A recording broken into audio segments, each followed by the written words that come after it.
a day when evidence was presented showing Austin Metcalf's disturbing record of fights, bullying, and racist behavior. Carmelo Anthony was dressed in a suit and tie for this morning's hearing, which began with the defense arguing that efforts by the trial judge and prosecutors to combat threats and deal with disruptions actually prevented Anthony from getting an open and fair trial. But bombshell testimony came this afternoon from Anthony's trial attorney, Mike Howard, about Austin Metcalf's background report that was never presented to the jury.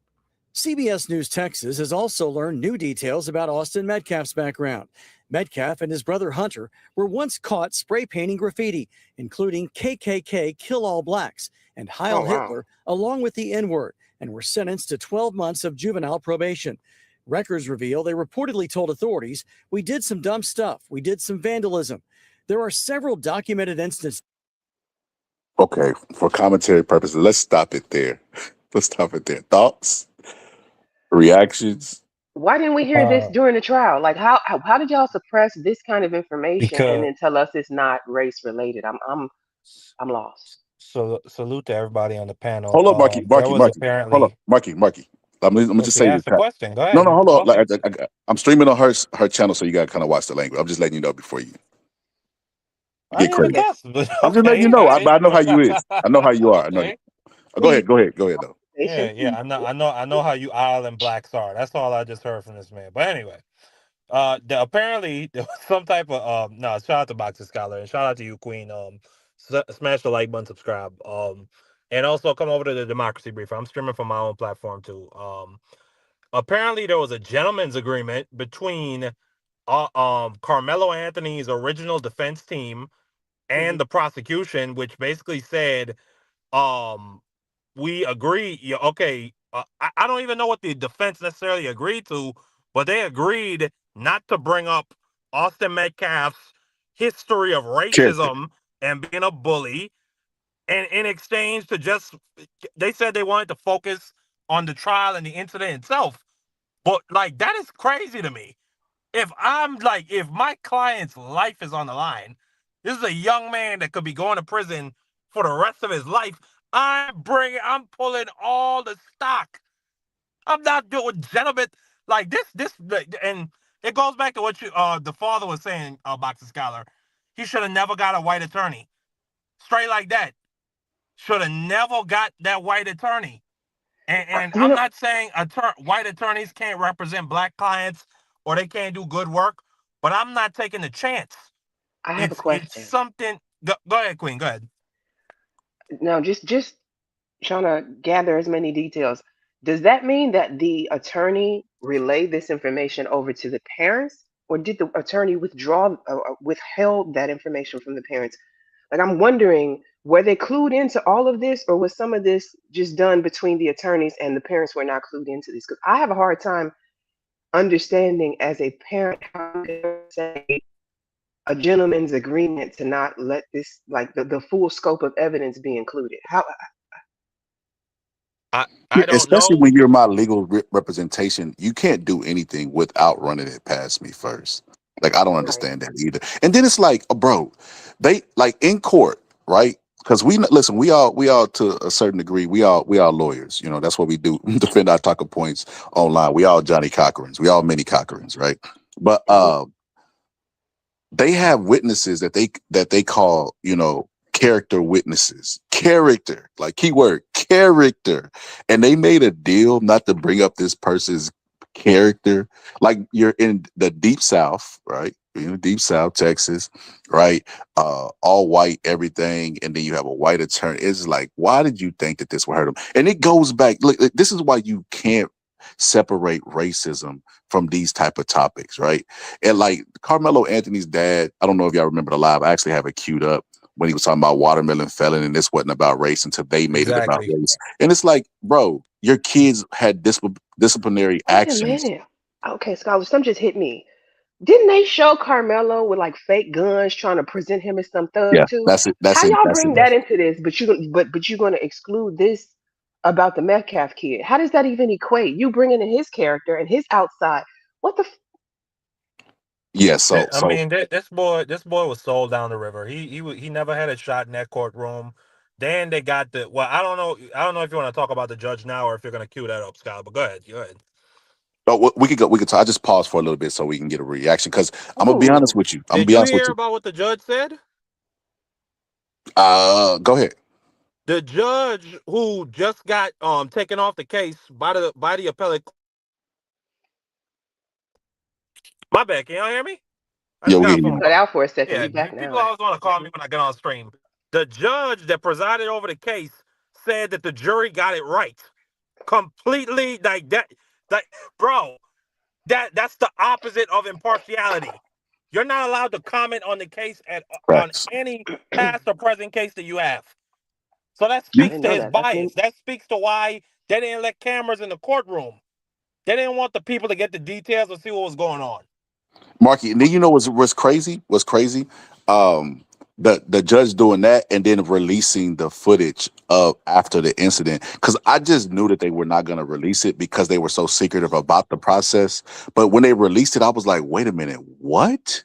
Like I think that I mean, and like I said, most people are compromised anyway, but that footage that they released didn't prove that the jurors got it right, in my opinion.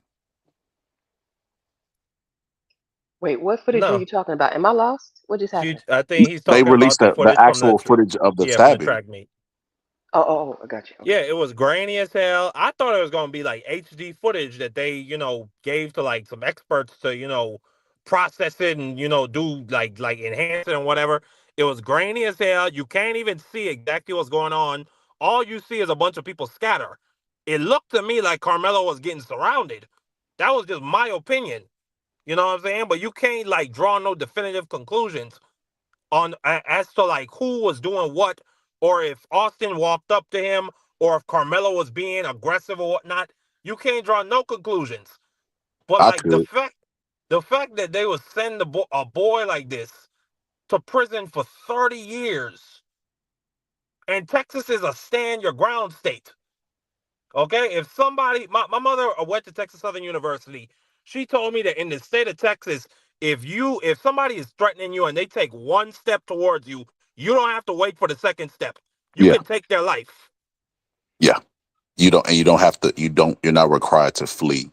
You're not. Yeah, stand your ground. It's literally in the. She's absolutely 100% right. But you know was interesting to me, Marky Dan. You know how you talked about the footage being grainy. Everybody talk about how Jim Crow is gone. Like I'm pretty sure there were jurors back then, and like they might have had a rare occasion where they got some video footage and it was in black and white, and the only color that mattered was the black. Yeah, Because I mean, look, Rodney King. Those jurors had a literal video of these four officers beating this defenseless man after death, and they said, "Well, it didn't meet the statute, so I had to vote along the rules." This is it's why riots happen. This is why a riot. Listen, those people in Mississippi with all these black people they find hanging from trees, and now it looks like the sheriff is gonna cover up Nolan Wells' death. Don't be surprised if we get another summer of love like what we did with George Floyd. I doubt it. I don't doubt it. I don't I doubt doubt it. it. I think the Too much people are shit is tired. happening. The Civil Rights Act is getting gutted. You got motherfucking KKK judges now taking their hoods off. I told you about the language, brother. Tell you about the language, Oh, brother. my bad. Wait, what did I say? You said the three letters, and then you said MF. But you good. You good. Just I be say, mindful. okay. I apologize, Queen. My bad, my bad. Okay, But so you let's get play. my point. You Yeah, get my yeah, point. yeah. I get you. I get you. 100%. But let me play some more of this video because I want to see at the end of the video where you still keep your opinion, Marky Dan. What's good, RGM? Salute to RGM.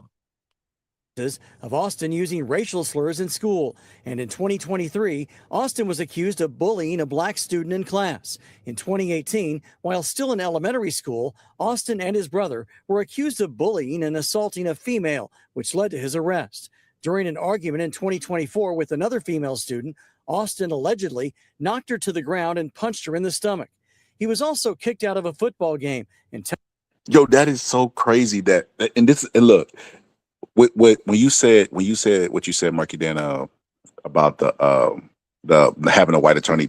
You're right. This is exactly why they look at they look at, and this is how you know white people are aware of racism, because they look at it and say, we have all this stuff against Metcalf, but the stuff that they're going to present against Carmelo Anthony, they're going to be like, we might not want to bring this up, character witness, because they understand that racism is alive and well inside of America. This is proof of that, because I feel like it was more evidence to Truth prove, be told, like, yes. that first of all, he struck Carmelo Anthony first, right? He has a history of bullying. Like, there was more, like, if they would have brought the character stuff out, I felt like it would have damaged Carmelo a little bit, but it would have damaged Metcalf more and helped them prove their case. But because they had a white attorney who's aware of racism, knew where he was, he made a gentleman's agreement. That's so crazy to me. It's like me going out to the jungle and say, hey, Mr. Lion, could you not eat the gazelle today? You know, he's had a bad day. You know, the water's been dry. It's just like, what? They don't have to agree to it. It's a gentleman's agreement. Because what ended up happening is they agreed public or privately, and publicly released those photos of Carmelo holding a gun to paint public perception. So, he was set, like Marky Dan said, he was set up for failure before the case was even started. Then Texted another someone part later. of that. Go ahead, Queen. No, that was the video. Go ahead, bro. Oh, my bad. No, I was just saying. Then another part of that gentleman's agreement, the prosecution pulled a fast one. They during the trial, when they were gearing up to put Carmelo Anthony on the stand, because in self-defense, or if you're making a self-defense case, you have to have your defendant take the stand so that you can give the jury your state of mind. The prosecution said to Carmelo's defense team, if he takes the stand, then the gentleman's agreement is over. But I'm sitting there wondering, like, what are you gaining from the gentleman's agreement? It I'm was a like, dumb that admission. part I is don't still see. confusing to me.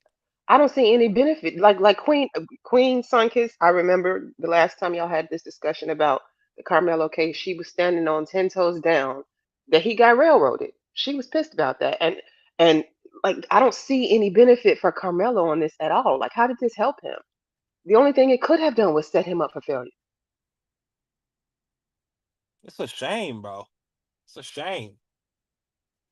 And then we find out the his defense team didn't even bring up the fact he had epilepsy during the trial. So you got this big 6 foot, 200 whatever pound white boy who has a history of being a Nazi, who has a history of bullying women, bullying black people, calling black people the N-word and whatnot, being just a menace to society, who puts his hands on you. You're a little 5'8", 160-pound kid, and you're telling me I'm not allowed to be in fear for my safety? Or excuse me, the standard of self-defense, I'm not allowed to feel like I'm at serious risk of bodily harm?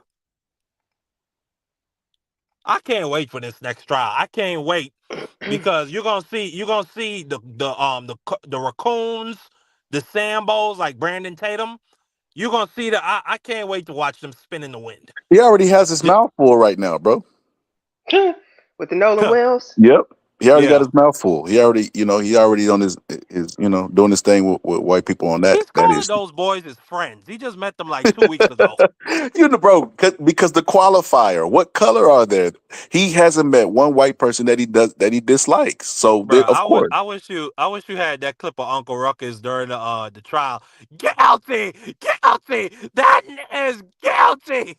Yeah, that's what, how back in the day they used to do, like the little angel and devil on the shoulder. They get both devils, and they're both Uncle Ruckus on each side. He guilty. He's guilty. I ain't know, like, yeah. Hang that right now. I got the rope right Hold, here. That's hold, hold up, Brandon Mark. Tatum. Hold up, Marky Dan. Marky Dan, you're doing it again. You're doing it again. I Come didn't on, cuss. YN. I I will didn't say cuss. that the Boondocks is way, way, way ahead of its time, and it's timeless. Even now to 2026. And when was the last episode? Like the 2010s or like I don't know. I think 2008, it might something have like been Um, that. 2015 or 2014, I think. Yo, and they always be talking about how revolutionary the Simpsons is. Man, look, the Mm-mm. Simpsons For is Black good. people, it was the Boondocks. Yeah, it ain't It got nothing on the stood the Boondocks. test of They time. exposed Tyler Perry, R. Kelly. They exposed you remember the homies over H's? Yeah, yeah, They yeah, yeah, yeah. exposed the whole rap industry. They were just ahead of their time for sure. Yeah, they were. Yeah, they were dope. They were dope. All right, let's get some more of this because I want to see Marky Dan. Marky Dan. I ain't listen. Everybody know I got anti coon repel. You know, so I don't get caught up in the raccooning. But at towards the end of this, I think I realized what I think I know why the defense team went the way they went, and I'll show you why. I'll show you why. But let's get some more of this video. I was about to beat the expletive out of those kids. At a previous track meet, when another student alerted Austin that someone not on their team, quote, Hold on. Let me rewind that because we can't skip over that. He talked about beating other kids, so he's showed the history of bullying. He was he don't discriminate. You know, equal rights, equal less for women. You know, History of violence. yeah, history of violence towards males and females. Like we said, I feel so vindicated because I was telling people that, like, look at the father, like they always do this with us. The father went in the home. Look at the history. History matters, LOL, RGM. but when you look at this case, they were like, well, the father just they act like he was a stand up guy, even though he created a broken home because he wasn't even in the home, right? You Like you know that was a question that I asked a while ago on my channel was, is it worse to have a fatherless home or a home with like a bad father, a drug addicted father, an alcoholic father, a domestic terrorist type father? Which one is worse? Which one is more damaging? We actually the we bad asked that father. question on BVO. And I made it very clear. It's better to have no father. Like it's better. Like there's a difference between an asset and a liability. Something that adds to you, and then something that takes away from you or breaks you. You know what I'm saying? And those types of fathers, they create broken people. They create drug addicts. They create drunks. They create domestic abusers. All types of broken men and women. And now this young man got himself into a situation where he got his life took because he played with the right one on the right day.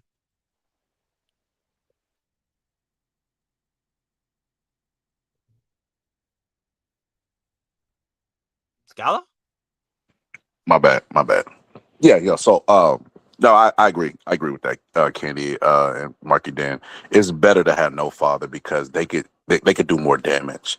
Like the damage of them not being there with their absence is minimal compared to the damage that they'll do if they lead them on the wrong path of, drugs and alcohol or whatever the case may be. Like, look, I just talked about this.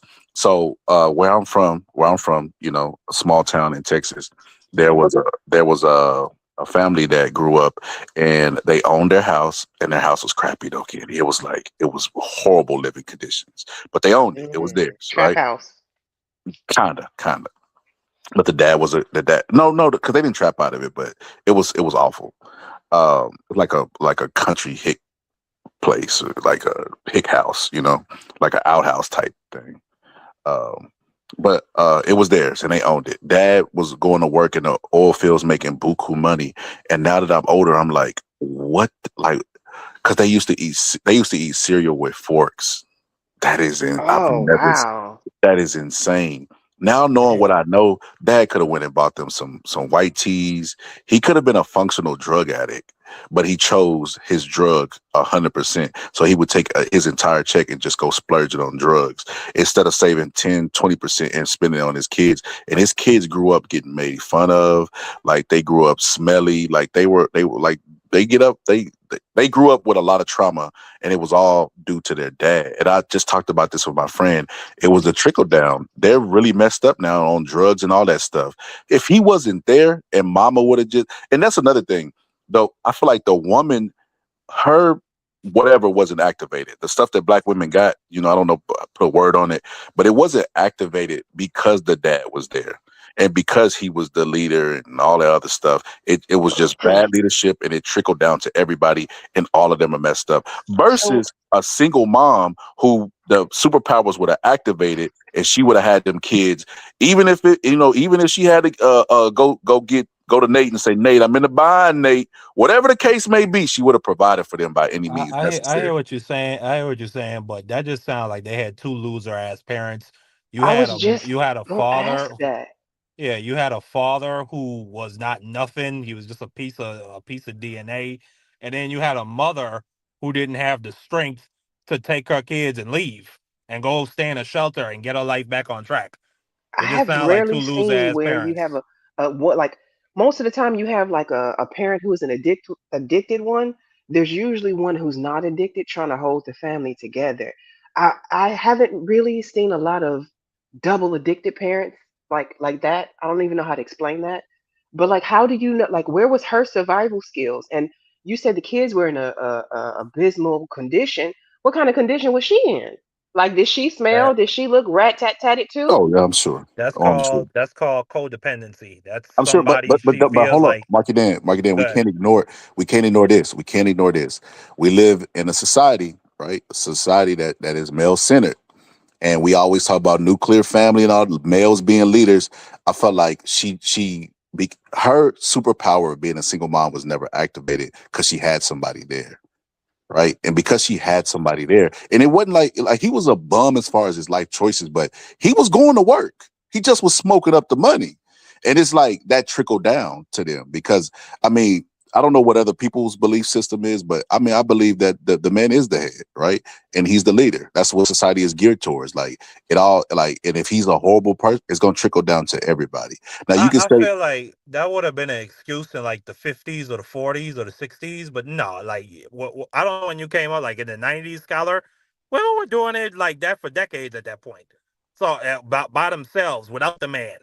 So no, like I don't that's what got I'm. like But you no missing what excuse. that's what I'm saying because they're so used to doing it by themselves. They don't want to do that, Marky Dan. No, but And like you got certain women, Scholar, they can't be by themselves straight like that, and that's what I was just saying. It's a He codependency is right issue about that. where There are some even people who do that for sure. yeah, like even if it's a piece of a man, not even a whole human being, they'll take it rather than being by themselves and saying, "I okay, I'm a single mother. I don't want to be like that." So you just got some people like that. But we were toenail, getting off topic. the toenail women. That's what I call them because a piece of a man, but he like a toenail. He like a toenail with fungus. But yeah, you're right. You're right. Let's get back. Let's get back because Yeah. that's a It's good that's a good topic we'll talk about though. it's hard for me. It is so hard for me to just like hear that because then you know my biggest issue. I struggle with the whole village thing because my first thought is where were her parents? Where were her people? Like, why were they not there to help you? You ain't got no sisters, no aunties, no nobody. They saw you and your kids out here looking a mess and just left you with this man. Cause I'd have had to grab my sister up. Like, what's going on here? Why you look worse than you would have alone with this man? What are you doing? I mean, I and Skylar knows that I adopted my nephew. He was my first child. I adopted him when I was 21 years old because my sister. Well, first Respect. she Respect. had, you know what I'm saying, her brain firstly wasn't functioning like at a high capacity. She was when she was born, the nurses were just negligent, and my her mother had drug issues, and she was catatonic when she was having her. So she Mm. stayed in the birth canal for almost 2 hours just having her brain choked off of oxygen. So she was special needs, and then she got a pill habit. So I took that responsibility and picked him up. But I'm not. I love her to death. I do what I can for her, take her to places and whatnot. But I'm not taking care of no big grown human being. And I don't know if that makes me like uncaring in that way. Cause you know what I'm saying? My mother asked me to make sure that she's always good, but I don't have it. I don't have that capacity to care for a big grown person like that, even for somebody who has special needs. Because she's really, even though she has like certain deficiencies, she's really smart. She knows how to manipulate people. She knows how to get assistance, federal assistance, and all that. So but I don't know. I don't know. Some people are just like you can't help them. Some people they are just gonna be that way until they die, and Mhm. that's gonna be that. And you just try to help the seed that they produce in any way you can. And That's that's what I'm talking about. Sometimes you do have to throw the adults away to save the children, but yeah, you know that's that's a huge rabbit hole I can go down. I don't want to derail us from Salute, Sir Foul Player. yeah. no. Let me not salute Sir Power Play. Sir Power Play. I mean, he annoying, but come on, I hope your coffee tastes bad. I hope your coffee tastes bad. oh man. Those kids. At a previous track meet, when another student alerted Austin that someone not on their team, quote, behind our bench was talking wild, Austin reportedly replied, kill that MF. During the 2023-2024 school year, he received in-school suspension. He over there.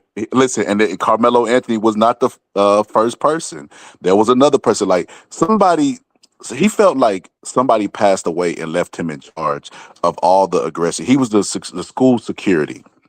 You know, not even he was a step above hall monitor, I guess. So at all the track meets, you know, he's talking about unaliving somebody for doing something to his school. Like that, so he's already showed a history of abuse, being territorial at these meets. That wasn't an isolated incident. Like I don't know why the lawyers. Well, I know why, but I just think it was a bad choice. I think That lawyer. Go ahead, Scott. My bad. Go ahead. I remember saying this one time, and then people thought I was being crazy, right? I said I feel like black people should go get black therapists, and they was like, "What?" And it's like, yes, they're gonna look at you like a number. You want somebody that's in charge of your health care, in charge of whatever, or the responsibility of your well being that could identify with you, because that always makes a difference. Like you remember when the dude from one of those prestige school, what was it, Harvard or something, was essaying the girl behind the trash can, and the judge talked about him like as if he was his legal defense. That's a young boy. You just can't ruin his life, or you just can't do all that. It's because he's seen himself, which is a whole nother thing. Like, how are you even a judge seeing yourself doing that? But he's seen the humanity in him because he could identify with him. And I think it's the same thing for black attorneys, black therapists. Like, you need to go get somebody that could identify with your struggle. They don't think black fatigue, because it's been hijacked, is a term where everybody's tired of black people. Every once in a while, you might get an Atticus Finch, you know what I'm saying, from To Kill a Mockingbird. You might get that one who go up there and put on a show to try and save the black man's life. But generally, absolutely not. No way, no how. I'm not putting my life in the hands of a white man. And just speaking personally, I've seen my mother. She had a case where this young boy, he went to the east end of the island, which is where all the rich white people live. It's where all the big beach villas are, and he went over there to rob. And then the white occupant of the home came out and he beat him half to death.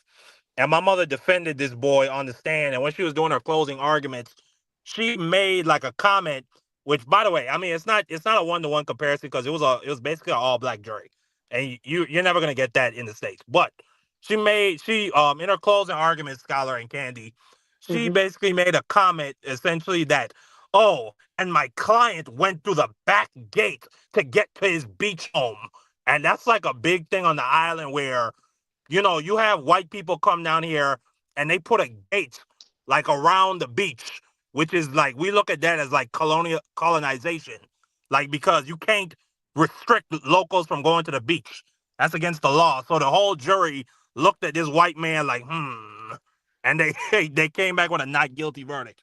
Like, I feel like that, like, you need somebody who's able to level with you and say like, this is our experience with these people, and be able to articulate that in such in like a powerful way that can pierce the jury and make them really question, should we send this young man to prison? I don't feel like a white attorney, let me not say a white attorney in general, but I don't feel like a decent amount of white attorneys can No, do that. you had it right. You had it right. You had it right. The only No, white because attorney. there's some great white litigators. I know a lot of them. I don't want to do that, but you get my point. Go ahead. No, but even if they do it, Barky, then it's still like it's not driven by justice. It's not driven by, I could see myself in this situation, or like it's philosophical. It's not an actual, thing. And I think that's the problem. I think you fight harder whenever you see your son or your loved one or whatever the case may be. And I mean, we see that with healthcare. That's a whole nother topic, right? Black women, like they give them worse healthcare, and the mortality rates is going up amongst them because they don't see themselves in them. This is not their mother, their aunt, that they want to make it home. So they're lackadaisical in their care that they provide for them. So I stand on that. I 100% stand on what I said. But let's get some more of this video. That's sad. Twice. School disciplinary records from April 2022 to May 2024 reveal that Austin reportedly called a teacher the B word and used profanity. He told a school official that he couldn't control it and wasn't aware that it was coming out of his mouth. In 2024, on at least 5 occasions, Bro, he couldn't control calling the teacher the B word. When did he get Tourette's? That is insane to me. I couldn't control it. Wow. I couldn't, no accountability whatsoever. It's so funny to me that all the people that were saying this wasn't about race when it absolutely was. How could you separate the racism from this? It being from the South, the daddy being racist himself, saying watermelon felon, and then this guy having a history of racist remarks and, identifying with the hoods and stuff like that. How do you separate the race? That's why I was be trying to tell people when they play with us or play in my face. It's everything's about race. You can't even fill out an application with that. So you mean to tell me if there was a crime committed or something, you're gonna describe them as a human being? You're gonna be like, oh, it was a human being that committed. No, you're gonna give a descriptor, and one of the descriptors you're gonna give is he was black or white or Mexican. Like, come on, bro, we gotta stop this. So the people that say they don't see color, what do you do at a traffic light since you don't see color? Since you're so colorblind, this is like that stuff is so insulting to me. Austin saw a counselor regarding his anger and rage during a football game. In 2021, he got banned from attending basketball games for a season after yelling profanity at a player. Metcalf also got suspended after he and another student were talking about bringing a gun to school the following day. But the never-before-released details of Anthony's early years in Louisiana up to the day of his arrest for murder are also disturbing.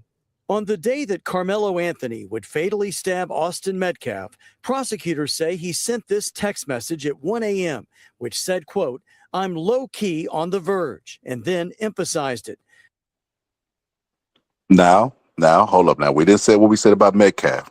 And I don't normally do this. I don't normally do this because I don't care. Because, you know, I feel like white people, when they have an agenda that's driven, they never tell the other side. They just say, I'm non-biased. And the perspective they give is a biased perspective that's geared towards white people because they're the majority of people in America. And it's about a money thing. It's dog whistles involved in everything. But I want to get you guys' personal opinion on this, Candy and Marky Dan, because I want to know that this makes you like, does it make you like, you know, like be like a little pause? I No, want to know how y'all feel about and it's not enough information. Like, not even trying to be that. funny or not being It's biased, more but though. It's more though. oh, it's more to it. Okay, then Yeah, I then yeah. I So, can't I so can't give you an opinion until I hear more. Because right now Okay. I'm low key on the verge. Could be of what? Of anything. I'm low key on yeah. the verge of cussing her out. I'm low key on the verge of It- putting my hand through the wall. I'm low key on the verge of taking a walk. Of what? Or I'm low key on the verge of setting the track meet record. It can mean anything. Like, Could mean Mm, so anything. you Yeah. got to provide more context if you're saying there's more, scholar. And so come salute to on. Tony Review, the fascist in the chat. Go ahead. Yeah, I would not have set the layup or the live up if I And didn't if there was so give me to say, listen, look at you. so here we go. Here we go. Later in the morning on April 2nd, 2025, and hours before Anthony would kill Metcalf with a knife at a high school track meet, prosecutors say Anthony's girlfriend reported to a Centennial High School staff member that Anthony was engaging in stalking behavior, to include but not limited to driving by her home and refusing to allow her to end their relationship. Oh no. Also, in the 75-page filing, Did you Okay, just say Carmel? Did they just say that Carmelo was out here being a weirdo to a girl? Mm-hmm. that's pretty bad. That's pretty bad. I ain't gonna lie to you. That's pretty bad. That's Oh pretty bad. man. But, but, but, I think well, I ain't gonna say I didn't go through that. Well, I went through the puppy love stage where I got my heart broke, and No, I bro. just I just hated the girl and left her alone. You But no, listen. I ain't never stalked nobody. I've never done that before in my life. Driving past her house, not leaving Yeah, her alone. yeah. If A I was lot of that these girl's men, father, I even would have did grown something men to her. on to today, will hear a Yeah, woman say, "Leave me alone, go away, don't come back," and act like they don't know what those words mean. man. Today you got the incels. They might do. They might do something to those women. Do you think that Carmelo, well, look. I think that behavior is definitely weird, right? Do you think there was some tongue in cheek involved too? Because it's gonna get worse. That's why I'm asking. I'm asking before I show what he I Tongue did. mean, in cheek. it could be like You know how people because if make he's say stuff that they're feeling not gonna do. Candy, just for like abuse, like abusive stuff. There's No, no way to dance around that. as a woman, we can't ever take anything as tongue in cheek when it comes to domestic violence, abuse, stalking, any of that stuff. Because like you could look harmless today, and I could be deceased and deleted tomorrow. It's too many cases of that happening. Like I don't Yeah. want to paint it like, oh, everybody's gonna expire at the hands of some man. But when you have a threat, even if it's a low on the totem pole threat, you still need to see it for what it is. Yeah, you need to take it So, very so, seriously. so listen, And I've only seen this once, Candy. I don't think he made it to the girl. I think he was talking to his friend because I guess this is what this is me sitting on this is me being the armchair therapist, right? I think that he was going through whatever he was going through with his girl, and he was acting out because he couldn't control the situation, which is a sign of abuse. They like control, right? That's what it's all about. But yeah. he started texting his friend other stuff that I think was just tongue in cheek, because he even later said in the text messages like, "I'm just joking," but it Uh, was super. It Yeah, was people super. always add an LOL behind some stuff that they want to now walk back. no, Oh, no, Scholar, I might be the Scholar. wrong person for this part of the conversation. No, I ain't no, I Scholar. triggered. want your There's no just. I want y'all's honest opinion. No, there's no justifying that, and it's even more scary when you think about the fact that the guy was carrying around a knife. So what if he would have like? And Hold up now, I've now seen that hold up. happen. Y'all What? could have maybe do a better job than his actual defense team, right? So Well, this is how just objection. You can't interrupt me in the middle of my I'm about to give you a argument, different perspective, though. I'm gonna give you a counselor different scholar. perspective before you say it. I want to give you a Go different ahead. perspective. So you and I both know that there are some. Well, everybody knows that there is heinous people out there, right? But we do also have the social contract, and we are a land of laws, right? And just Sure, because somebody is a heinous person does not mean they can't be a victim, right? sure. So, like somebody selling drugs, if they're unalive, they didn't bring the unaliving on themselves because they broke the law. So, in this case, I don't think this is why I think his defense team didn't want this character stuff presented, because they knew they were in the South, and you have to be damn near perfect as a black person, So and that's where the gentleman's agreement came in. Yeah, Then it it makes hid sense both now. of I their didn't yes, know paths. that. Right, yes, it makes sense but now. still, I think it's stupid because it's a gentleman's agreement with in the South. We know the South, how great they are to black people, right? And they're trying to beat you. They're at that time they're your enemy. They don't want to see you win. So why would you make any type of agreement? Just prepare, because you're supposed to prepare as a legal team for this type of stuff, right? You're supposed to prepare for them saying that, saying this. What I would you mean, say in that listen. situation? The next time, if the appellate court approves for a retrial, you just bring out all the stock and then let the jury decide what they're gonna do. Okay, these are two individuals who have documented histories of violence. Now, just focus. Now you go to the incident itself. This individual was warned not to touch this other individual, and he walked up on him and shoved him. Whatever was going on with the girlfriend in the background, while it is heinous, it is weird as hell. If that was my sister or my mother or my daughter, I would have handled Carmelo Anthony. I was not gonna let my daughter or my loved one live in fear like that from this little creep. But that being said, that is a separate issue, and Austin Metcalf clearly has a history of racism, violence, bullying, and he battered Carmelo Anthony. He put his hands on him first. And under the statute and law in the state of Texas, you have to be under fear of serious bodily harm. Okay, I'm gonna bring up the fact that my client has epilepsy. I'm gonna bring up the size difference. On top of the fact that this individual is a racist with a history of violence. So it ain't gonna be no gentleman's agreement if I were Carmelo Anthony's counsel for the next trial. We're gonna bring it all out and let the chips fall where they are gonna fall. Exactly, which is what you're supposed to do as as a lawyer, because you can't control what the other side is going to do. Their job is to beat you. So yeah, so we agree on that. Like, I see why they did it, but it still doesn't make no sense to me, because it's still a dumb move. Like, you're gonna let a black person go and just face justice in America's, like, how has that turned out? They have a history of that, like it's documented history. How does that turn out for black people in America, especially black men?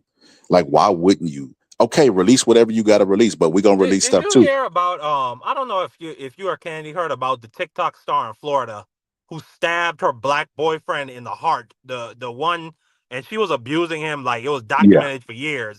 And she Courtney got a plea Clenny, was that deal. her name? Oh, was Was it Toby Obamstelly and Toby Courtney something, yeah. and And Courtney she like, Clenny? They kept calling her an OnlyFans model. They didn't even acknowledge her, like, yes, yes, bro, after she disparagingly. yeah, stabbed the dude, yeah, she fled the state. And yeah, then like now she got a plea deal of 6 years. yeah. So I That's mean, insane. like it's exactly what you said, Skylar. Like a black man, particularly in the South, you are shit out of luck. So I mean, Yeah. I'm not doing no gentleman's agreement with the prosecution, not at all, Yeah, whatsoever. yeah. Let them do whatever they want to. Do your job. Your job is to defend your client. Your job is to make a case to the jurors. Like, hey, this guy has a history of violence. He Hmm. has a history of racism. He approached him. He struck him first. Simple as that. And this ain't even. Most situations are like hindsight, where you're like reacting to it and, oh, they should have did that. Money more than quarterbacking. This is not one of those situations. This is a situation where, like, it's kind of clear what you should do if you want to win. Hold on a second. To Tony Reviews, Tony Reviews is like 5'2". If Austin Metcalf, big 6 foot 200 whatever pound ass, walked up and shoved Tony Reviews, I guarantee you Tony Reviews is not just gonna take that. And I guarantee you Tony Reviews probably walks with some tools on him, being as small as he is to defend himself. I don't even know what you're talking about, Tony. Tony is from the same area that Sir Foul players from, and they all have racist undertone opinions, bro. Like they're always on the opposite side of black people, and then, like, no, I'm not racist, but like, yeah, but you kind of agree with everything the racists say. Like, you might want to look at that. But no, yeah. So I agree with you, Marky Dan. It's so when this Hold on, came out. Tony, I remember you showed your camera on Phantom and you stood up and you were bragging about how short you are. I remember that, Tony. I remember that. That's crazy. I've never heard a man brag about how short he was. That's just crazy word. But yeah.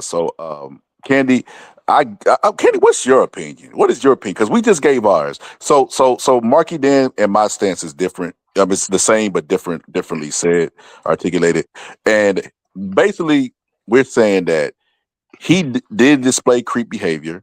And in the words of Marky Dan, the first time OJ would have did that to my sister, they'd have found the bloody gloves in my house. But that doesn't constitute, or justify him being. He can still be a victim of Even in bullying. the case of imperfect victims, they still deserve justice. So I can, if we were putting him on trial for stalking that girl, then he needs to suffer for stalking that girl. But this was a case of self-defense. I feel like he still had the right to defend himself, and they should have put all the information out there. Like, let us hear it all. Don't try to paint any side as perfect, and then we find out later the truth. Because, like, everybody had dirty hands here. But that's the thing, Candy. They made a gentleman's agreement with him, and the prosecution started releasing photos of him holding the gun to paint public perception. There's not any point in anybody's critique of even if they're for Carmelo Anthony, where they painted him as an angel, just because they were releasing photos, just because black people are guilty of being black before anything. Well, what I caught from that was they wanted to make sure that the public perception, black equals thug. And as you can look at Carmelo Anthony, that's not what we know what thugs are, right? That was a little lame boy. That was one of them anime watching. You know what I'm Facts. saying? This is not a banger right here. I don't know what y'all saw. Black is not synonymous with YN. That is not a YN. He might be young, he might be Negro, but that's not a YN. Hey, I don't know if I told you this. I'm taking YN out of my vocabulary. That's a way of giving white people the pass of saying the N word without saying it. Because I heard a white person say that, and I was like, yeah, I'm not saying that anymore. Mm. But I get you. I get you. I get you. All right, let's play some more. Because, like I said, I ain't gonna lie. For Carmelo Anthony, I was just like, this is crazy, man. Like, And I, I did I, want to ask you, How long is this video, Scholar? it's not. It's a little bit more left. It's not that long. are we opening the I got panel? about like another 15 minutes before I gotta go somewhere. Oh yeah, it'll be done before 15 minutes. Are we opening the panel? I did want to ask that because I didn't drop the link on my side. If anybody If you wants to, yeah, if you want to, we could drop the I link. dropped the link because Tony asked for it. No, So no, no, no. We're not doing that. We're not doing that. okay. Well, there you No, go, Tony. I yeah, thought, we're but not go doing ahead. that. Okay, go We're ahead. Go not ahead. doing Go that. ahead. We're not letting non-black people up here. You know what I mean, to talk about this issue. We done already did that, man. We know y'all don't like us. We're not doing that. All right. The closest we'll get to that is letting Coonvio up here. We'll let Coonvio up here. Like, I'll take it from black people. I'm not gonna take it from non-blacks because I already know what y'all gonna say. Carmelo was a thug. This is not about race. Why are we making it about race? Like, tell that to the dad that did a 3 hour live. A 3 hour Well, live. I heard Carmelo's the first felon in his family. That must be an accomplishment. Yeah, I'm gonna play that after this. By the time you get up out of here, mark it down. I'm gonna play that clip and you know, react to it, and then we'll go ahead and drop the link. But yeah, we'll definitely open it up because we only got a little bit left of this. So let's go. Prosecutors say Anthony had previously been accused of stealing his girlfriend's phone, and in October 2024 wrote a to-do list for his girlfriend about how to deal with, quote, weirdos, which included the line, say some slick like my boyfriend kill people. There are also text messages where he admits on at least 2 occasions to punching girls in the face. Damn. Prosecutors also found text messages from 2021. I think these young kids, black and white, are giving new meaning to don't mess with Texas. All the women get out of Texas right now. Hide the kids, hide the wife. Like, what is going on here? Golly. Between Anthony and another Oh, what was that? Hold on. student I don't know. about robbing someone of $300. There were also text messages where Anthony talks about a fight and punching someone so hard he had to stop fighting. In 2023, prosecutors say Anthony told a friend he was going to vandalize someone's house in Austin, saying, quote, I just feel like it. I got a grudge. In 2021, Anthony told a friend he had been suspended from school for 3 days for fighting, saying, quote, they said next time I do some, I get recommended for expulsion. In a text conversation, Now that was the prosecution going back to his text messages from 2023 and saying, like, why did the fight make it there? Like a regular fight of him getting suspended. Well, it's they're bringing up his history, a history of violence, both Yeah, of but them and were so violent. actually, yes. So, but he said he got into a fight and he got suspended, and I don't feel like that was a like. If you look at the Metcalf stuff, there was clear indications of bullying. Like they used specific language, like he was bullying, like he was the aggressor. He like this is just a regular like mutual combat fight potentially, right? I don't understand why No, scholar. the They defense said team would get scared. you they missing the say he part where they stole. said They if you said he get in stole on trouble some girls, again, Scholar. They said if he you get in stole on trouble two again, you girls. getting expelled. You missed that part. That means because I got in fights when I was in middle school and grammar school and all that stuff. I never got to the point where it's like they were threatening to kick me out of school. That means you're a problem child. No, but they have zero tolerance now. They don't be tolerating fights now. It's cool. In public school? Yeah, I don't they don't be. believe that. I'm telling you, some places got zero tolerance for it. I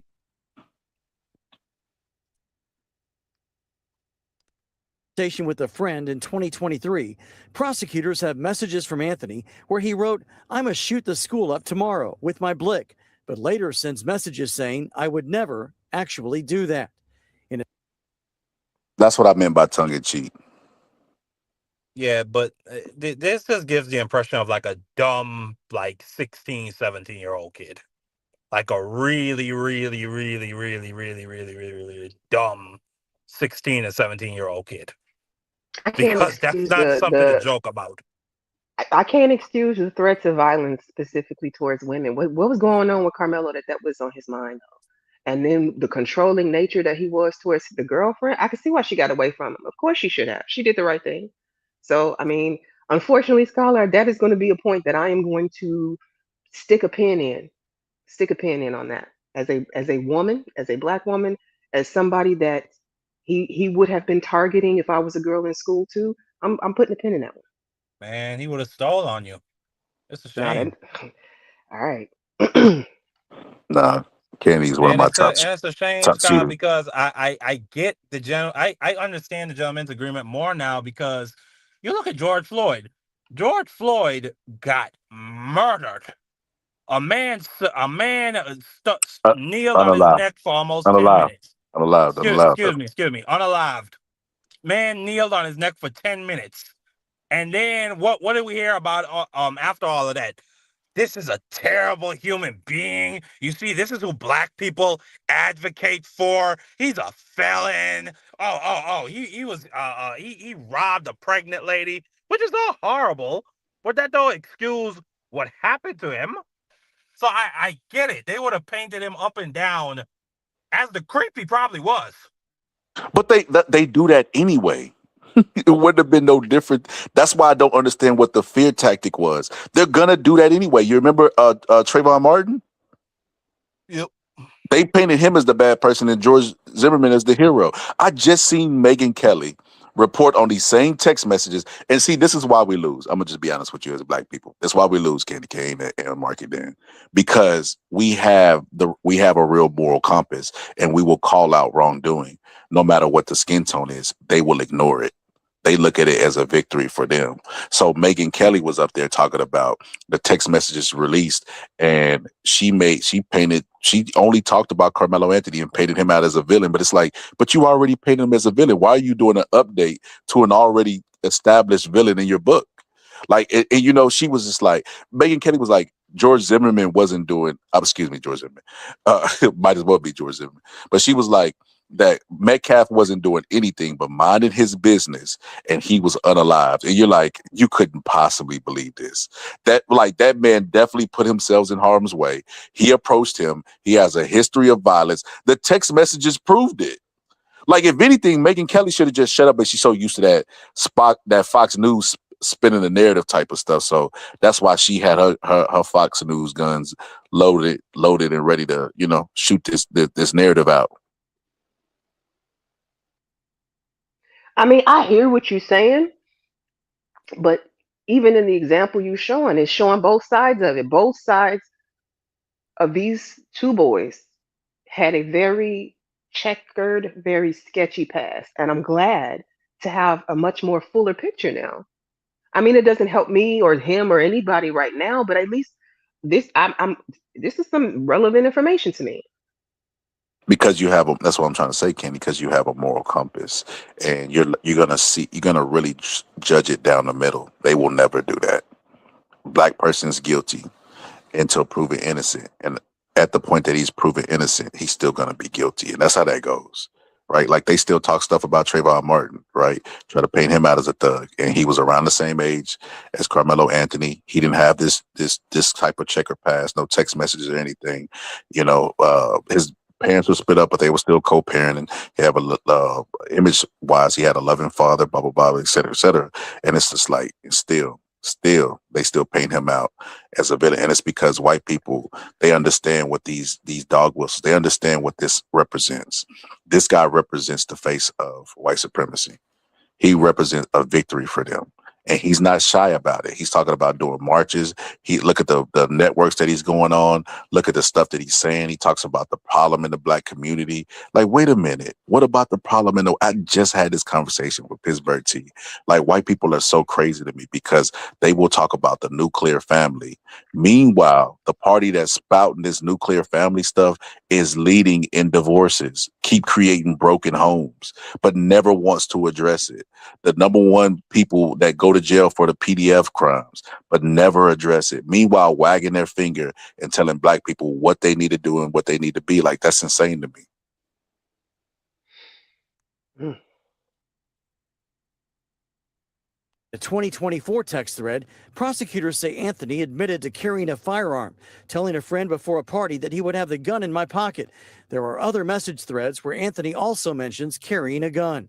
After numerous suspensions for fighting while attending school in Louisiana, there are messages between Anthony and his girlfriend after he moved to Frisco. In one message thread, she suggests he should sit for a while, and he replied, "Yeah, and punch people, maybe run sometimes. I have to. It's like a priority for me. I like punching people. When I get mad." That's what I mean by tongue in cheek. Yeah, that sounds like a joke. No, that sounds like a person that's trying to prove that he's tough. Yeah, I like to punch people. You know, my metabolism kick in. I just get so angry, man. And then just like he sounds like you said, Kenny, anime watching. You know, think NBA young boy could beat up everybody in the world, even kid. You know what I mean? Yeah, but the problem is he was acting on it. Like it's one thing to just be That's huffing true. and puffing That is with your also true. chest out, but the second part to all of this is he was actually doing some of it. Isn't it alleged? Did they ever confirm it? Any No, of they them? just said he was in fights. Rewind it. Yeah, didn't they say I'm not talking didn't they about the. say I'm he talking about the abuse to the girl. Like, how do they know? They just yeah, got text. didn't they say he punched two girls? Didn't they say that was confirmed and documented? I don't know. That's why I'm asking. I thought I that's what can't. I heard. I heard that he said it. I don't know if he actually did it. I can't tell you that. I'm like, there's a lot of information coming at once. I'm trying to That's absorb. that's a good point that they just made. They said in 2003. I didn't even think about that he was 15 years old. Shit, 14, right? Because he's 17 now, 26. So he was even younger and dumber then, in my opinion. Probably. Hey, That frontal Selena, lobe don't Selena. develop Hey, till what, 25?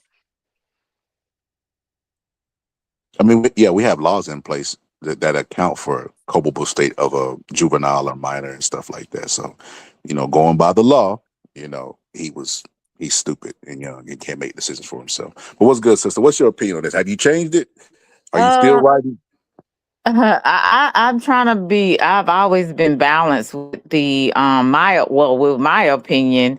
And most, I would say from the black community, I would get kind of like rebuked in a lot of different ways because I still, heart still goes out to the family that lost their son, even though he was reported being a bully and whatever.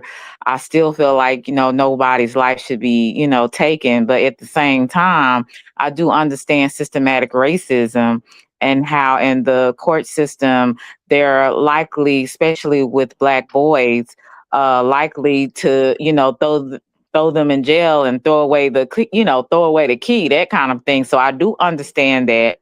But I also, with me working in the school system, I'm taking a break right now, but I'm going back in January. I have dealt with all types of kids, and what I will say about, because I work in a school district that has I would say majority African American young men and young women, and these kids, this generation, they're mad disrespectful. And I Yes. work in the school system where I'm in the suburbs, so there's like suburb kids coming to school trying to act like thugs, trying to do the most, and they are so disrespectful to the teachers. They're disrespectful to the whole staff. They have a sense of entitlement. They come off as if they're just angry with everything and everybody. I mean, you can't even be respectful and talk to them like they got sense, and then they get an attitude and start flipping out at the mouth. I'm a millennial, so back when I was going to school, if we would even think about getting an attitude or doing anything in class and they threaten to say that they're going to call our parents, like, we would get it straight. Like, and some of us wouldn't even try it because we understood the authority and the respect that we had, that adults had to have. They were in the administration, our teachers and things, our principal, we all had to respect them. So I don't know, this generation is really different to me. I really don't like a lot of them, and it kind of made me second guess me going still furthering my educational career, because it is very stressful. Not only are, as teachers, we're teaching for a standardized test that these kids have to take. We're not teaching for them to learn, we're teaching for them to pass a test. And then on top of that, we got to deal with so much discipline that we don't even have time to teach children, because of the discipline, the lack of discipline these kids have. And they come from homes. Some of them come from good homes, some of them don't, but they still come with that same type of attitude. Like, I'm going to do what I want to do. forget you, forget authority, forget anything. And so when I see this young man, I see, of course, at 16, 15, we're always, very immature for the most part. He probably comes from a home where they probably have given him everything that he's wanted. And the same with the other family. And these kids, they just don't know how to have conflict resolution. They don't know how to walk away. They so combative, and this is for all. This is not just for black. This is for white. This is for all kids in this generation. They got some issues. A lot of them have mental issues because they are stuck on that iPad and on that laptop and on TV. They don't even in these games that they play, they're just delusional, and they think the world owes them something. So, I mean, I know I got a veered away a little bit from the Carmelo Anthony situation, but it all goes back to the generation that we are dealing with. These kids are really disturbed, you Um, I know. I know. agree. I agree to us. I agree. I agree. But I will say this. I will say this. When this first happened, um, but I guess black people can't help but to see both sides. That's why I say this. Why we gonna always lose, right? Because we do have a real moral compass. That's kind of what the civil rights movement was about. Treat us civilly. You know what I mean? We people, we believe we God fearing people. We go to church. Treat us civil. And we take that approach and apply it to everything. Because with George Zimmerman, they didn't care about his character. They didn't care that he was abusive to his wife. They didn't care about anything because they understand. They understand symbolism. They understand propaganda. They understand what this stuff means for them. It means that you can still be white and be privileged in America, and they understand all that, so they don't care about anything else. But us, we always try to see both sides. We try to see it down the middle, Do like you we think we try to, or do you think that we've been programmed that way? Because program. you have to keep in mind, as minorities, we have never had the luxury of only seeing the world from our own point of view. We've always had to look at it from all sides because that's what we're being like judged from. I know I'm not getting this out the way that I want to, but there's a difference when you are the majority. You can see it from your lens. You can like think about how even in standardized testing, the world is set up for the majority view. Like we are considered subsets. So we've always had to look at it from from a wider lens than just a narrow-minded space. That's that's programming. That's by design. It's from birth.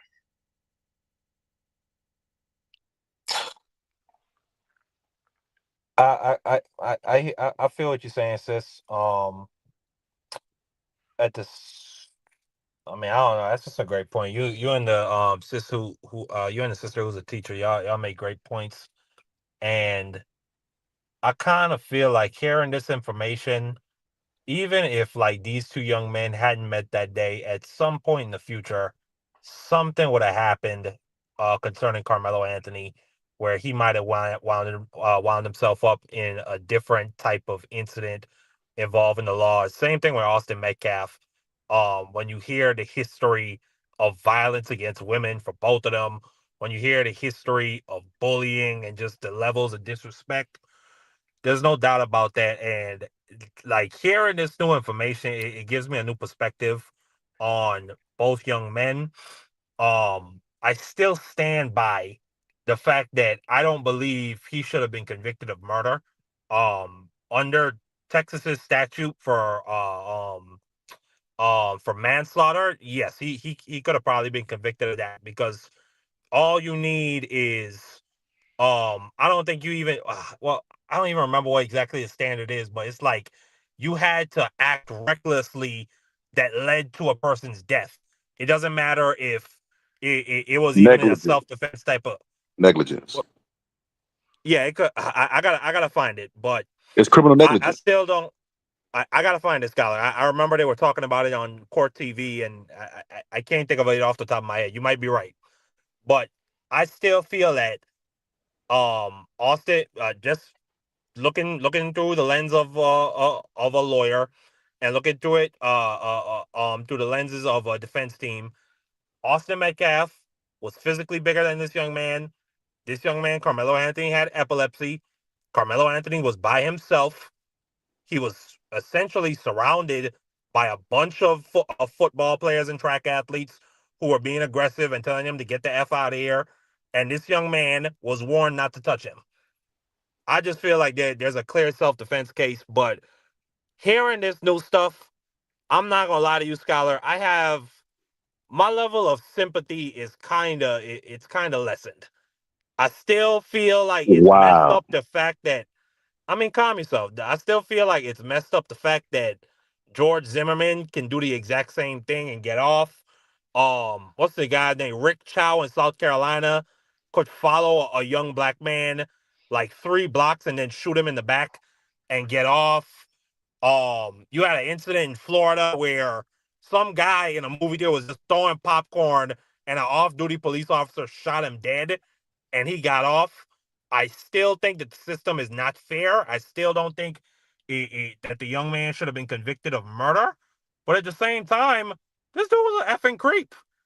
He just Mark it in. was. Mark it in. Mark it in. He was We a have a creep. hold on.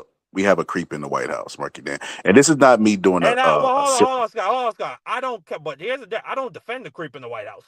but that's what I'm Nobody saying. should. Character never Nobody marries should feel sympathy for those But people. hold on. Character never matters for them. It only matters for us. So we're playing a game where we're losing. Candy posed the question that she posed a while ago, So and I think it should be a defense mechanism that, during Jim Crow, we would get convicted of crimes that we did not commit and judged by an all right jury who already had their mind made up. You would think as a defense mechanism, we would start to look at stuff the way they do, because we assimilated to capitalism pretty smoothly, right? Like black people now think like white people in terms of everything has a price, everything must go, capitalism amongst all. So we assimilated to that, but we didn't assimilate to looking at them how they look at us. That's insane to me. I get, yeah, I hear what you're saying. Absolutely, I hear what you're saying.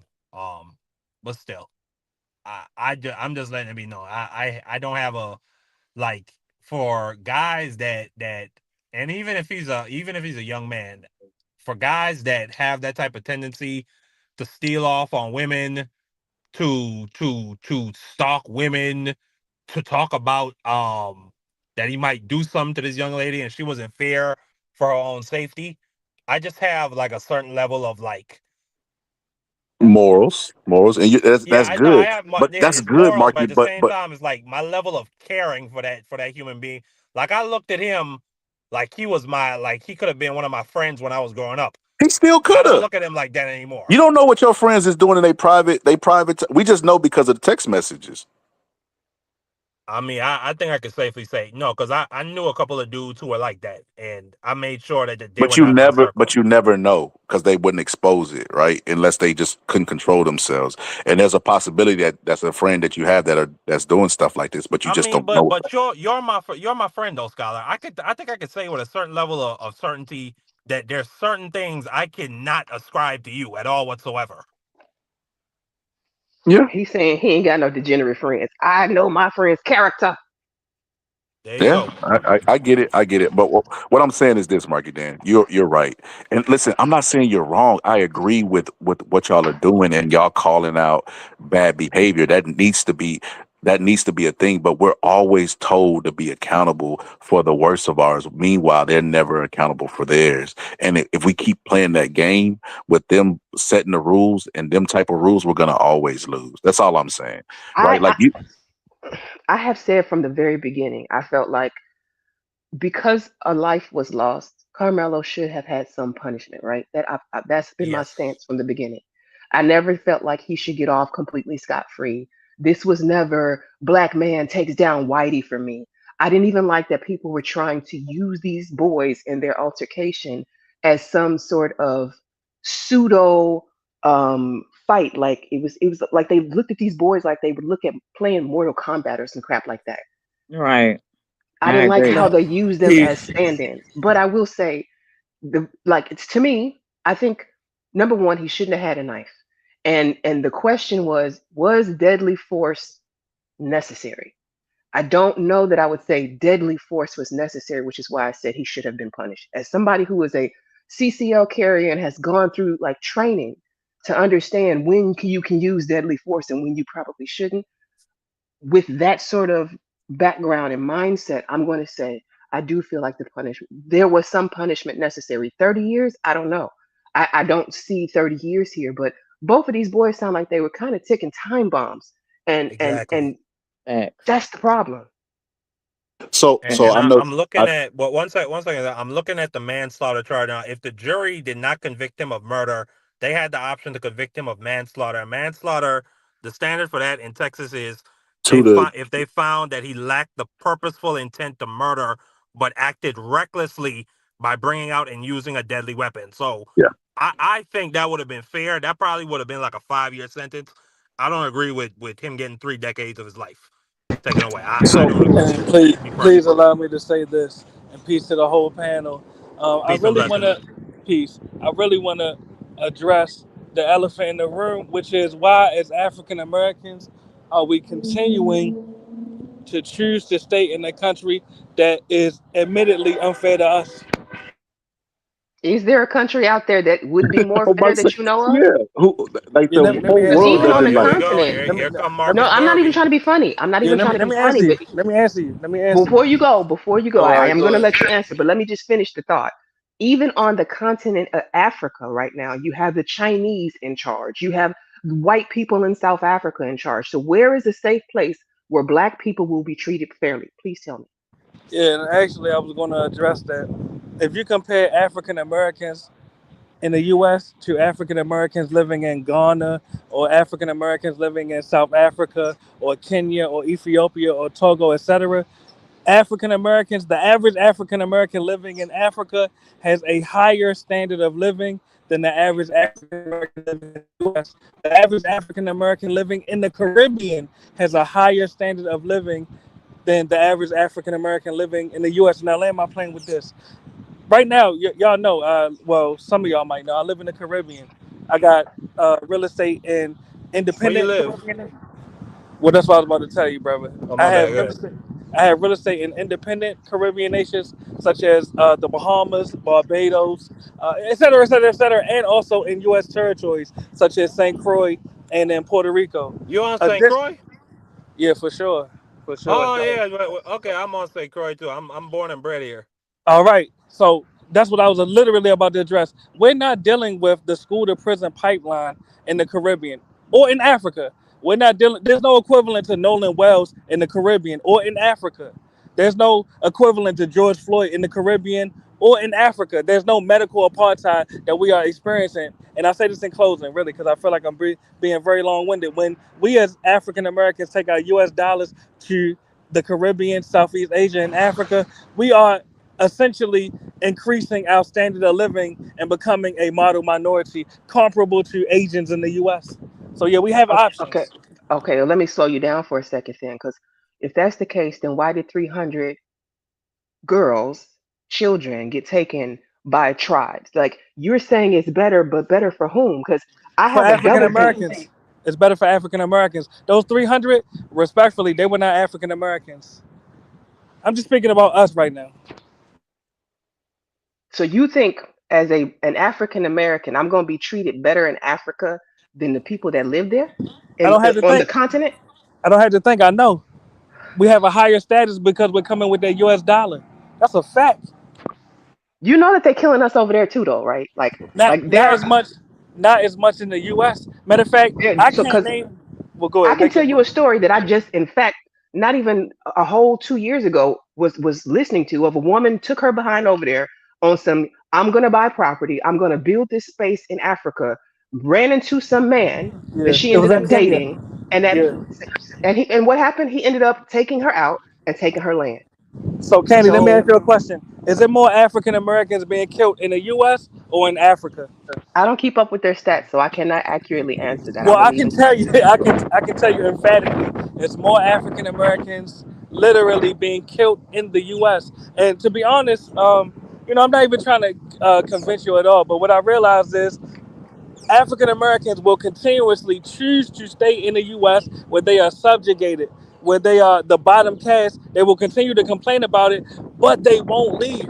The U.S. is the equivalent to a man that has great, I'm gonna say the word great members of your family, kidnap members of your family, giving your money to other women, other men, let foreigners sleep in the master bedroom in your house while you sleep on the floor in the backyard outside. And for some reason, the African American, like a battered spouse, says, "But I still love you. I'm gonna stay with you. I'm still loyal to you." I don't know why.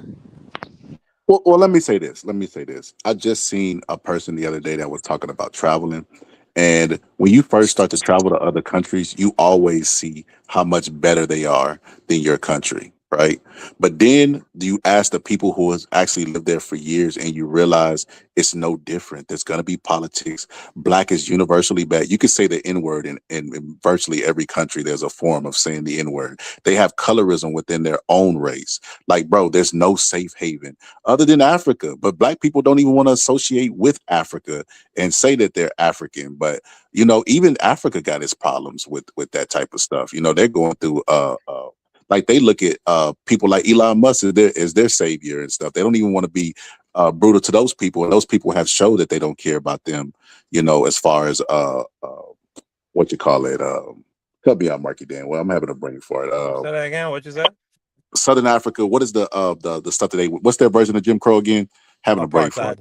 Apartheid. Apartheid. Thank you. But even with apartheid, it's created a lot of them that have Stockholm syndrome. But I wanted to show y'all this before I show the rest of the text messages. Let me show y'all this.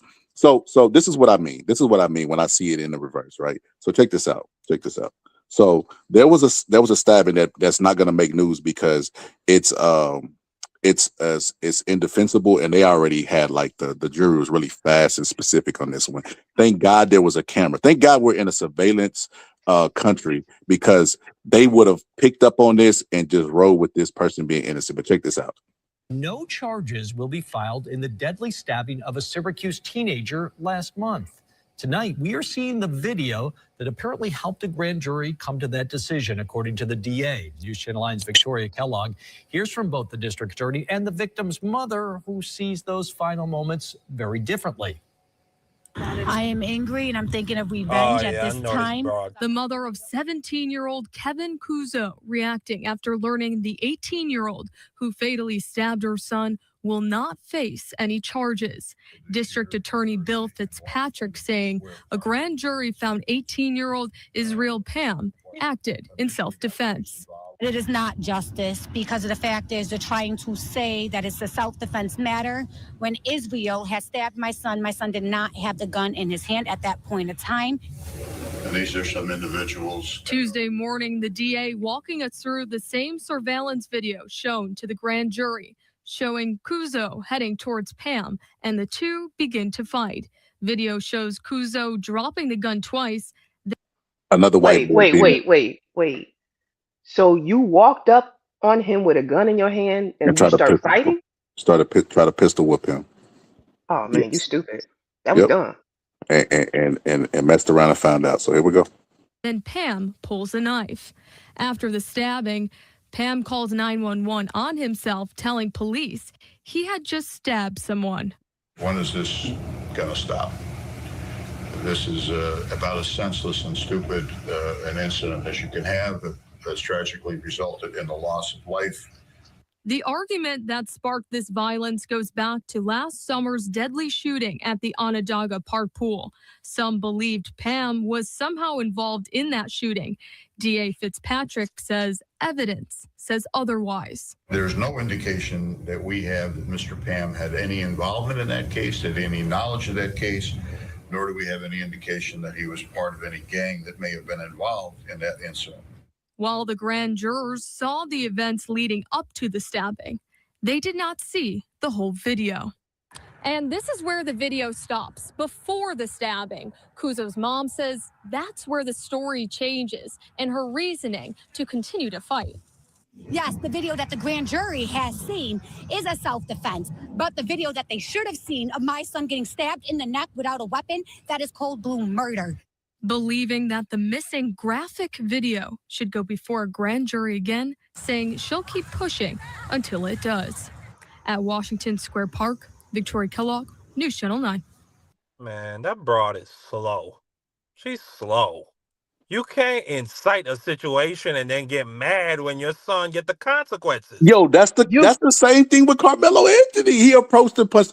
So this is why I disagree with you, Kenny. When you said earlier you felt like there should have been some type of repercussions, only because we've seen the complete opposite and nobody bat an eye. Like I keep going to George Zimmerman, right?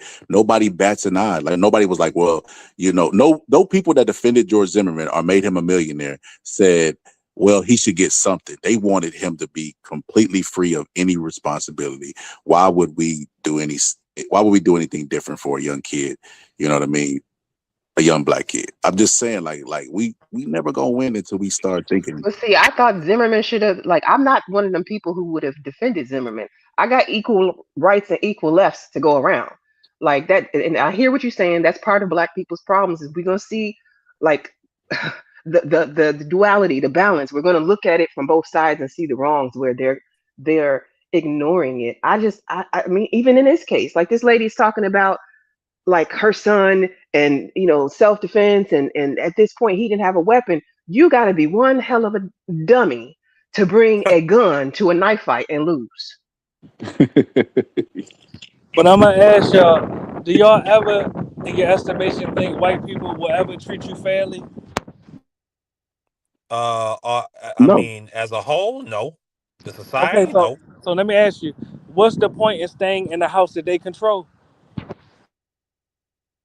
You got to consider though, like I hear you, But can African anyone answer Pan that? mulatto, I hear you, Yeah, but go do ahead. you think the average black person can afford to just up and move their entire family out of this country? It's cheaper to live Most overseas most with the people don't U.S. even dollar. have passports. What you talking about? So, but Well, why get and them. why hasn't it been done? Like I hear they've been It's talking being about this done. stuff since the '70s. It's being done. Hold on. With all due respect, you're wrong. It's been African Americans leaving the U.S. since before the '70s, and our numbers overseas are only increasing. The number of, and I'm not about to preach to you. I'm gonna just give a couple of examples. The number of African Americans in Ghana is rapidly increasing. The number of African Americans in Kenya, the Philippines, Vietnam, Brazil, et cetera, et cetera, et cetera, is rapidly increasing. So it's already taking place. So back to the question I asked: what's the point in staying in the house that the whites control, knowing that they won't treat you fairly? That's all I'm asking. Well, I can answer that. I can answer that. Just tell me this. Just tell me this. Where is your current location? Right now I'm in Puerto Rico. Okay, so is it working out good overseas? 'Cause do you stay there or do you stay in America? Now, I don't even visit the U.S. anymore. I live in throughout the mainly I'm bouncing back and forth between Bahamas and Puerto Rico, but I got real estate in a number of different nations. But you're a living testimony. So when Candy asked earlier, where could we go? This is speaking for the lost Negro. This is speaking for me. Where could we get up and go to? Because I mean, it's really hard to detach from the system. You remember the Matrix Yeah. when they had that cord in the back of their neck? It's really more difficult than it's easier said than done. So I'm gonna where's a tell you what place? I suggest. Yeah, yeah, really, and I'm glad you asked me this. And I'm gonna just boil it down to really four particular nations. And if I think of another one, I'll name that one too. But offhand, I would say number one, Puerto Rico. Why? It's a U.S. territory. You don't even need a passport to come down here. We use the U.S. dollar already. Number two, the U.S. Virgin Islands, which includes St. Croix. Once again, very affordable.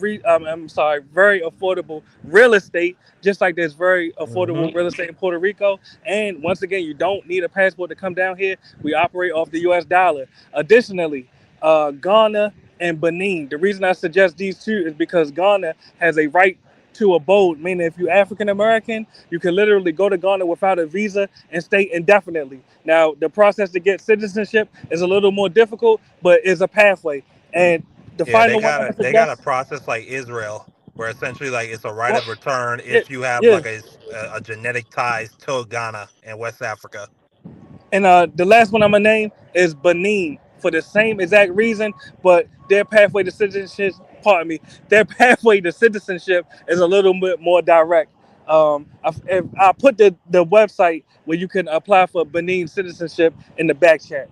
But I have a that's what I off the bat. That's what I would suggest. I have Really. a part two to that question now that you done named how it's good for black people. I need you to go back and tell me which one of those countries or name the countries that also is going to include women in that, not just black All of people. them. All of All of them. Uh-oh. them. No, no, no, no, no. Okay. What I mean by that is there's a lot of countries like Ghana. You think that Ghana has the same rights for women that we have here, rights for women? Because I Name know some for a rights that fact, they lacking. Name the rights that they lacking. well, knowing some of the Ghanaian people, not excuse me, knowing some families that are from Ghana and how they operate, there's I'm not going to say it's rights to be taken away, but I'm going to say that there are social structures there, right, that exist that don't exist here. In the fact that there's pressures to the family, there's expectations that some of these women have to live under, like the aunties and whatnot can come over and whoop your behind if they you get into an argument with your husband. I wish your auntie would show up at my doorstep. You know what's gonna happen? Blow. I don't know why you talking about killing black people and shooting black people. Really. Right now we talking about a place that African Americans I am not talking only let me complete the I am sentence. talking safety All right, for go. women as well, though. I want That's my because we point. all It's not. Allow me But to complete the sentence. I'm gonna pass you the mic. What I'm saying is, the nations I mentioned, not only can African Americans move there and be safe and successful, they're already doing it. The proof is in the pudding. And in closing, just Google African Americans living in Ghana, African Americans living in Bahamas, African Americans living in Puerto Rico and the U.S. Virgin Islands, and just see how they living. We having things. We don't got no problems. Y'all, respectfully, in the U.S., y'all are the ones with the problems. And I'm saying Particularly that with down love. here, I down here in the Virgin Islands, women run this place. That's just a fact. The men are not Damn, I'm like gonna drop down and they're come back. I not. can't hear who's talking. I'll be right back.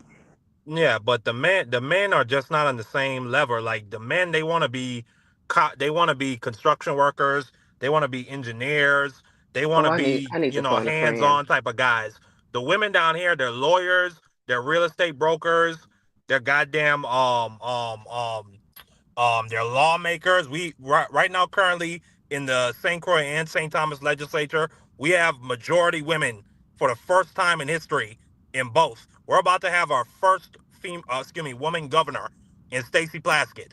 The women You have been know, running this Exactly. territory for a very long time. so And but I wait can a speak minute. to that in places like Anguilla, Yeah, Trinidad, yeah. Look, But she wait a don't know minute. about and Fredericksburg. Wait speaking a about, minute. She Wait a don't know minute. Wait about a minute. well, I wasn't Christiansburg. done, but all right, go ahead. So here's the thing. I just recently had a conversation with somebody from who's from the Caribbean who explained that the reason the women have all of these accolades and degrees and all of this stuff is because the country really doesn't care about the women like that. They will push them out there What? younger. Wait, What? let me finish. I'll give it back to you to speak on it. What they basically said was they kicked their girls out young, early, like push them out there to the world, and they got to go survive. So they have to have educations. They have to be smart. They have to be equipped to That get out there and take Hold on. care So of they, there they ain't family. no so they difference. don't care There about ain't their no women, so they difference put than them in in power. America, though. Oh, hold on a second. There, That's not there's true. no difference That's in not true. America. That's not true at all. The men down here, or excuse me, the families down here in general, we don't play about our girl children at all whatsoever. It's not no push them out to the world and they gotta survive. They are well Ah, protected hold on. and they have a great I'm gonna environment to mute. I'll grow be up back. in. And they're I don't know, Mike Push. Jen. My bad. Go ahead. and their I mean, education is what I was hold on, just one more point. Their education is prioritized way more than the boys' education. That's just a simple Facts. fact from what I've seen Facts. Okay, growing up in okay, life. I've we grown gotta, up and we gotta. I grew up with a Grenadian mother and a Grenadian grandmother. I thank God for both of them because they didn't apply that to me. It was ass whoopings nah. every When there's single some day and night, travel abroad, equally for sir. me and my sister. When it came to our education, it wasn't a game. Okay, I'll just say that. Go ahead. Passport we got. bros. Hold on. Let the sister speak. She ain't said nothing. She ain't said nothing. Go ahead, My sister. bad. Go ahead. Can y'all hear me? Yeah, we can hear Yeah, you. go ahead. Sis. Yes, we hear you. I'm with brother. Let's get out of here. I'm with you, bro. I am with. Yes, Did he ma'am. leave? I'm with him. We need to Nice get to on hear. I'm up here. out of All here. you need is a We driver's need to license get to on get up down out of here. here. Well, I am so Yeah, for it. St. I Croix is have told. unincorporated I U.S. have territory, told right? Yeah, St. Croix is the U.S. territory, so it's St. Thomas, I believe, too, right?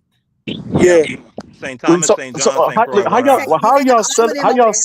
How are y'all selling getting out of the U.S. with U.S. territories? Like, isn't it like it's part of the U.S.? I just Because it's majority black. You're not the minority there. So Exactly. white people Exactly. are not running the country. you could go to They're not Atlanta for that. no, Atlanta is but gentrified. that's different. That's different I because do it's a have some difference. concerns. It's a difference between you got to realize that a lot of the folks in charge in Atlanta. Atlanta is where we saw the N words for Trump. So a lot of the people in Atlanta have this, how would I say it? Be They have careful a they got a conquer I'm in mindset Atlanta. already. I'm in Atlanta. Thank you very much for talking down about Atlanta. Where do you stay at, by the way? Travel in my business. Oh, Texas. I stay in Texas. Horrible place, Texas. But Yeah, that's where yeah, I'm at. yeah. And I'm going to be honest with you. I've traveled abroad too, right? Military, Navy guy. I've been to Italy. I've been to Spain. I've been to Israel. I've been to Malta, Ismail. I've been to Africa, Djibouti. I've been to a lot of different spots, right? One of the biggest, because my uncle wanted to move out there to Africa too. He was talking about he wanted to stay out there for good, this, that, and the other, until he saw the infrastructure deficits, right? And keep in mind, they're not a first world country. And then, like, if you live in some of the city areas, yeah, you can find some pretty good opportunity there, and maybe some, a decent living.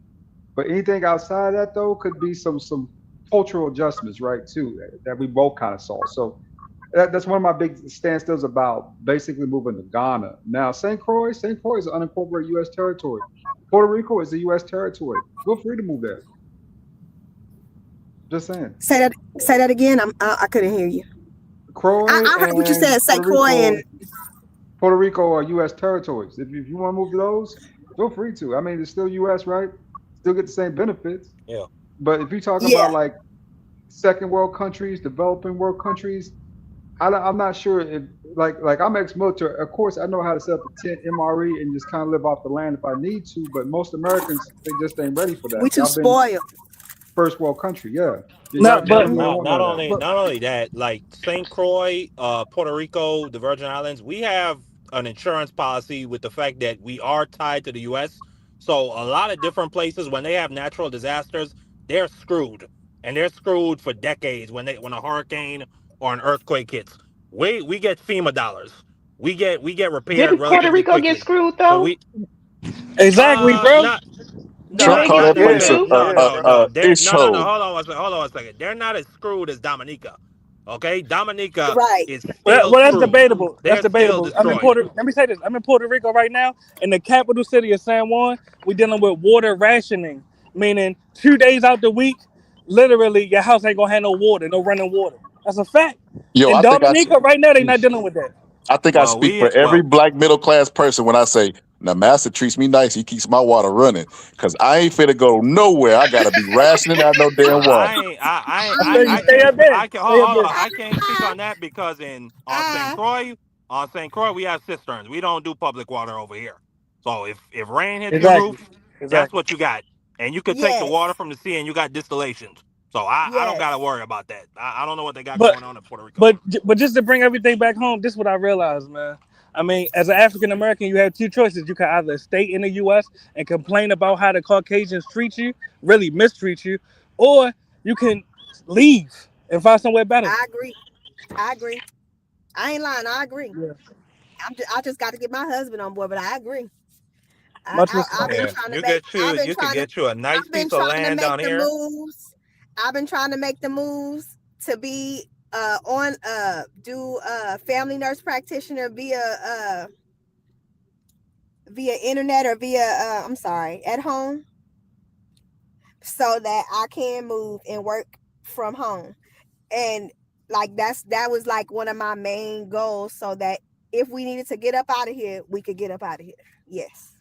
To y'all blacks that's leaving the plantation, me and you must never part at because that's crazy. Look, I ain't gonna lie, I wish I had the balls to. I can't do it. I can't go on uncertainty. I'd rather deal with the beast that I know and fight. Like somebody put in the chat, what if MLK had went to Ghana?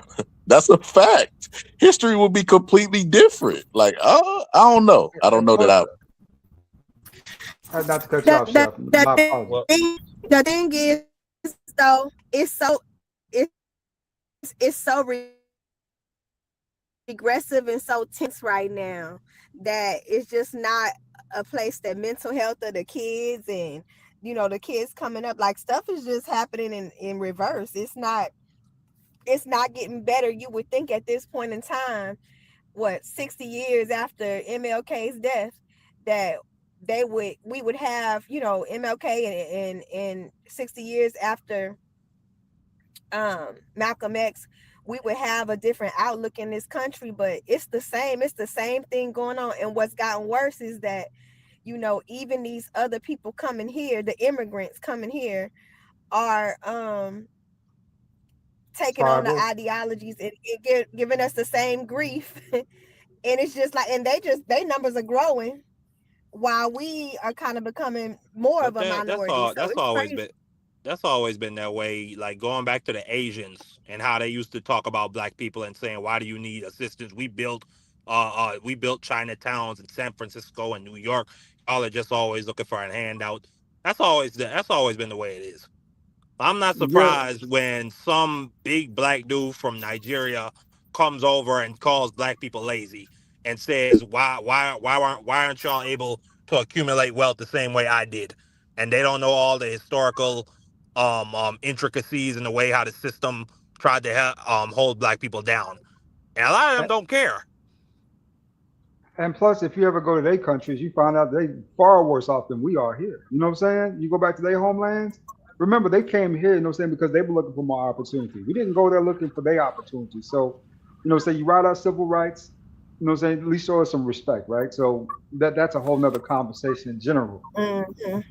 Yo, But those Asian Now, people. Look, certain this is crazy. White people teamed up with Asian people to get rid of affirmative action because they thought it was going to hurt us. But the same stuff, all them same grits and collard greens and ingredients that make no, us us, we persevere. So it affected them negatively whenever they got rid of affirmative action, not us, right? And it just go like this is what I was trying to tell Pittsburgh Titus the other day. All this nuclear family, all that stuff is propaganda by white people to make black people mm, always be on the defense about their blackness, right? We always, like I said, we always guilty until proven innocent, and then the moment we're proven innocent, we feel guilty. It don't make any sense to me. Like with the I don't know if y'all have been here, the new two new panelists, but I was showing the clips of Carmelo Anthony and his behavior towards his girlfriend and stuff like that, and I was like, like like it didn't change my opinion about this case. I don't think he should have got any charges. It didn't change anything. Like, do I think he might be a creep? Yeah. I mean, age has to come in a factor too, right? Like some people have Yeah, did that's what I and was saying. said He's a stupid kid. stuff at 15 and 14 years old and stuff like that. But you got to take that into account too as well. But I don't think anything should have happened to him. I think he should have got his walking papers. Like that white lady that we just showed wanted for her son, we should want that for our sons and daughters, right? That's what I think, in my personal opinion. I was going to take it back to the affirmative action thing, right? The reason why they got rid of affirmative action really wasn't for us as black people. We weren't their target. It was women. You know, black men use, let's say, educational affirmative action about 9-10% at Harvard, right? Puerto Ricans, Latino people, men use it at 12%. But 66% of affirmative action that was being deployed in the education system was being used by women. This was something to deploy them to put them back in line to kind of get those birth rates up. And for whites, they went ahead, segregated it, traveled it off. It's been working for them a little bit. For us, it hasn't moved the needle. It's just gotten worse in our community. We fight even more now. So I that just just I disagree with that. I disagree with that. We're the number one educated group amongst master degrees. we're the one most enrolled, well, most master degrees, but most enrolled from what I understood. At master degrees wise, which race has the most master degrees? Give me a second. I would guess it would probably be Indians Look it up. It's black or people. Sri Lankans. And go ahead and do it per capita like they do everything else. But I'm looking for it right now. I will say Okay. that Uh, while students earn the and hold the largest number of master's degrees in the United States, according for roughly 61.6% of all master's degrees conferred annually, followed by Hispanic, Black, and Asian. So whites hold the highest number, followed by Hispanic, Blacks, and Asians.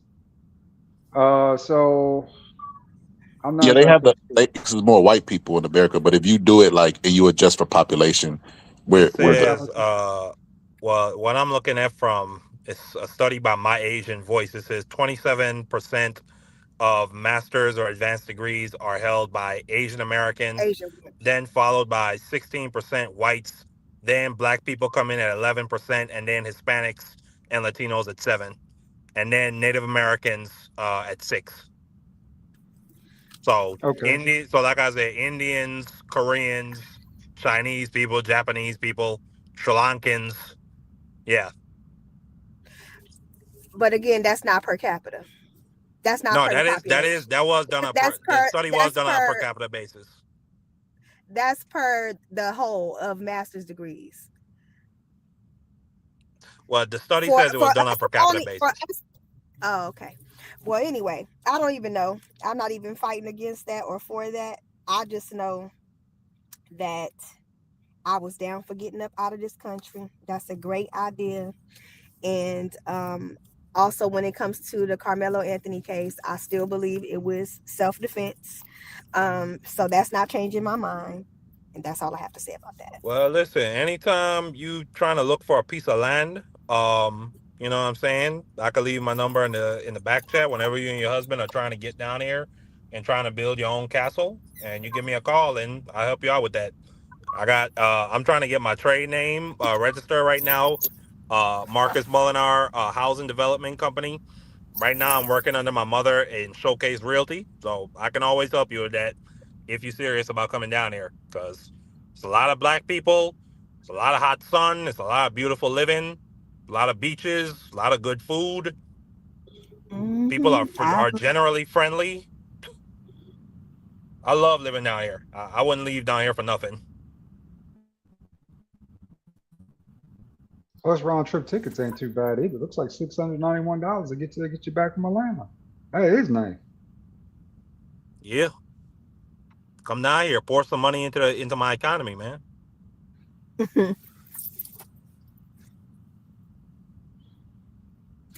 Well, I don't run that. My husband runs that. He just got to be on board. I've been on board with that. That's always been like one of my goals, especially when all this stuff started happening. I was like, it's time for us to go. And it's a difference when you're not the minority. It's a big difference. Because the same reason why people in let's say Africa can't understand what's going on in America because they have never been the minority. Even with everything they got going on, they still the majority. It's a difference. Absolutely, absolutely. And I just think they don't care, and I think that they understand the dynamic, but they feel like if like there's a certain bit like of an incentivization to kick black people to the side and say I'm my own man and to pour themselves into the capitalist system, which has never really favored people who don't have capital, which has typically always been black people. So there's always been that kind of thing where they wanted to separate themselves. Yeah, they want to get away from you. You actually are kin to them in a lot of ways. They don't want to fess up to that. You know what I'm saying? Because that means they got to share property, land, money, and all types of stuff. So what they do is keep you at a distance and deal with you like you were a third, secondhand citizen. They don't want to deal with you like that. But we also got to call out how black people handle other black people in this country too. You know, right? Because we talk Very about true. how bad the white man is, but a lot of this nowadays really ain't him as much as it is us attacking us, right? At every angle. Like this Carmelo case, you know what I'm saying? You saw a lot of black people attack Carmelo, especially online. Brandon the Also, Coon Tatum. yeah. Nolan Wells, same thing. And You know how many black people I heard running around space to space, channel to channel, like celebrating? Aha, the murderer's he's going to jail and all of this other crazy stuff. I'm like, y'all, you do realize you're still talking about a child, right? Like a kid. These were kids. I want to keep putting that in our minds that these was boys Right, that got into an right. altercation. And that's why I said when Scholar asked about what's the difference between there and Atlanta, the mindset of there's a lot of that mindset in those spaces. There's a lot of that mindset. And I'm sorry, I just want our kids to have the same type of consideration. Our kids can be scared and protect themselves too. They can make dumb decisions, but why we got to throw their whole life away? You didn't throw away that college student's life away who raped that girl behind that trash can. You can't say that. Can't say that word. You gotta Oh, you say can't say grape. that word? You gotta say grape. No, Essay. ma'am. Stay away I Okay, from just that say word. raped. I'm essay. I sorry. say essay. I say You essay can because we know. essay. I mean, they essayed that girl. Essayed that girl behind that trash can, and you said you didn't want to mess up his life. You know what I'm saying? Or I just want us They to get the just same. had my bad. They When just the had a case where my bad, sister. Go ahead, go ahead. I completely cut you off. Go ahead. That's okay. When that young man went across them lines, that he was 17 with that gun that he was not supposed to have in a state where you ain't even supposed to be having guns, and an altercation breaks out and he kills them. Or I'm sorry, you can't say that either, right? No, Um, unalive. you unalive them, and he cries on stand and he free. And even that They young just man himself stated that Carmelo Anthony should be free. they just actually had a case where a young 16-year-old kid who's a baseball star in his town essayed two girls, strangled them, almost killed them, almost broke their tracheas, and the judge, he's not going to spend 1 day in prison because the In judge Oklahoma said he's a City. youthful offender. I In Of believe it course. Oklahoma. is. I believe it was. Hmm. Yes. I Of was course. there. I worked there. I worked Of, there when of all of course. that was going down. That makes Let sense. it have been a Carmelo Anthony. And They this said and he was a menace to society. so with that being said, do we so like you know how when we was little they used to tell us we ain't got nothing nice to say, don't say nothing at all. If you ain't got nothing black to say, black people don't say nothing at all. If you're not gonna ride with the person that's being accused or whatever, don't say nothing at all. Preserve your blackness and your black opinion because they do it. Like you're never gonna beat them at at their game by playing by moral rules. Like that doesn't work. Like it took years of Jim Crow for and Martin Luther King them having dogs suck on them and fire hydrants and stuff like that, and also being roped up and stuff like that for them to say, okay, we'll treat you civil. It took years of that. Like, come on, man, we're never like y'all And was it, saying and it, earlier. We either gonna leave, we either gonna leave or start fighting by the same rules. and, and Now, even Chef, then, I mean, it came back. These people ain't hanging themselves on ropes. But Nope. you can't nothing tell me that these black people are deciding to commit public unaliving of themselves There's on actually a trees. study. There's a study I On just read trees. by there was a study I just read about Emerald Pages about how rare it is for black people to unalive themselves by hanging, especially on a public tree. By Like ropes. By the ropes, leading Marcus. cause. What'd you say? I'm just being By careful what I ropes. language. By ropes. Let's say ropes. By ropes. Like that Oh, that okay, that yeah. that is I was not just saying. happening. Yeah, it's usually by a firearm or it's Correct. by self suffocation Yeah, it using makes that gas sense. It exhaust in the makes car. sense. Why would you do something like come on now? So all these black people are mysteriously finding themselves the cause of death, stuff that happened to their ancestors for like come on, like what are the odds? Like matter of fact, my next live is gonna be on that very thing. My next live that I'm planning to do is probably gonna be I might do it tomorrow during the daytime. I might do it. I'm gonna send you the article, Scott, because it really went into depth about the 77 You guys public mind if I get in on hangings. this? Or excuse me, some public well, I just wanted to say it, but I'm gonna send you the article, Scott. Go ahead, whoever No, wanted to talk. no, that wasn't me. That was BVO. I just want everybody to brace themselves before BVO speak. BVO has the capacity to every now and then let some raccooning come out. But go ahead, BVO. Hey, I'll say in this conversation, this is a important conversation. I would say leave is not an option. This is our country too, and if you think about it, you think about back to Ulysses S. Grant when he wanted to set up a place for blacks to go, which before the Dominican Republic, what it is now, he wanted blacks to do that, and they wouldn't let us leave. They're not going to let us leave.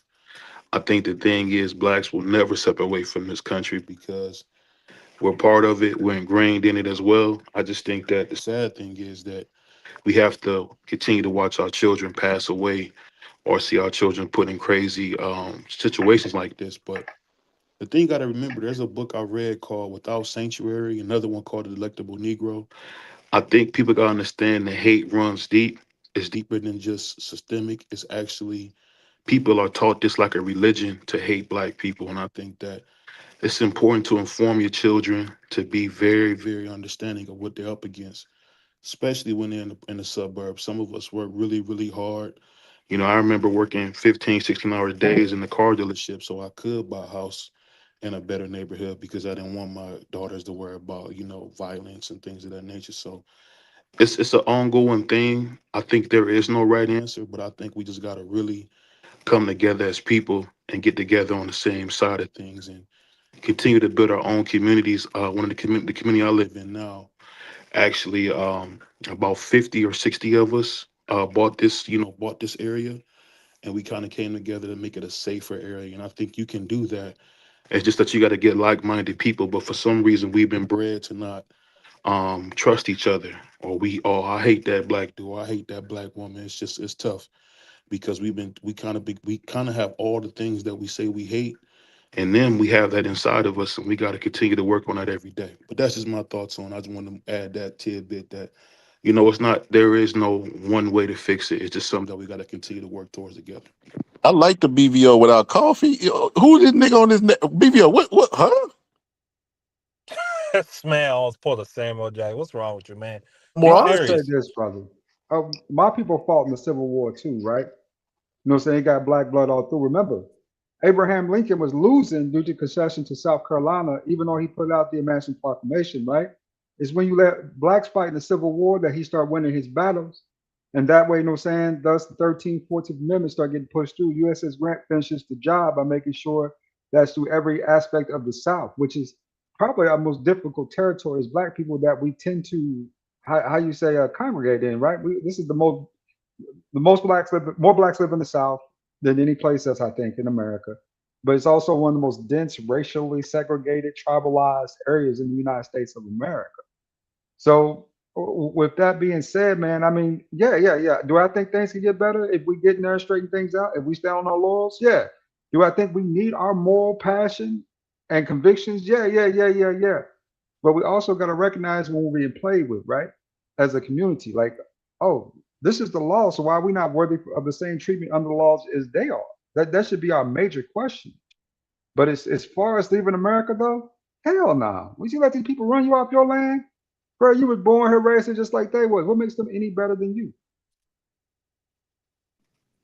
I think you make a great point. I think the hard thing to understand is that when you talk about chattel slavery, the slavery that other people experience is nothing like what we experience. And I think that anytime we bring up our existence, our pain, they call it reverse racism. I hear more people that are Anglo-Saxon say that people are racist than I hear black people. And it's just, I'm gonna be honest with you, as a community, man, we just not as educated as we once were either. So I think that that doesn't help.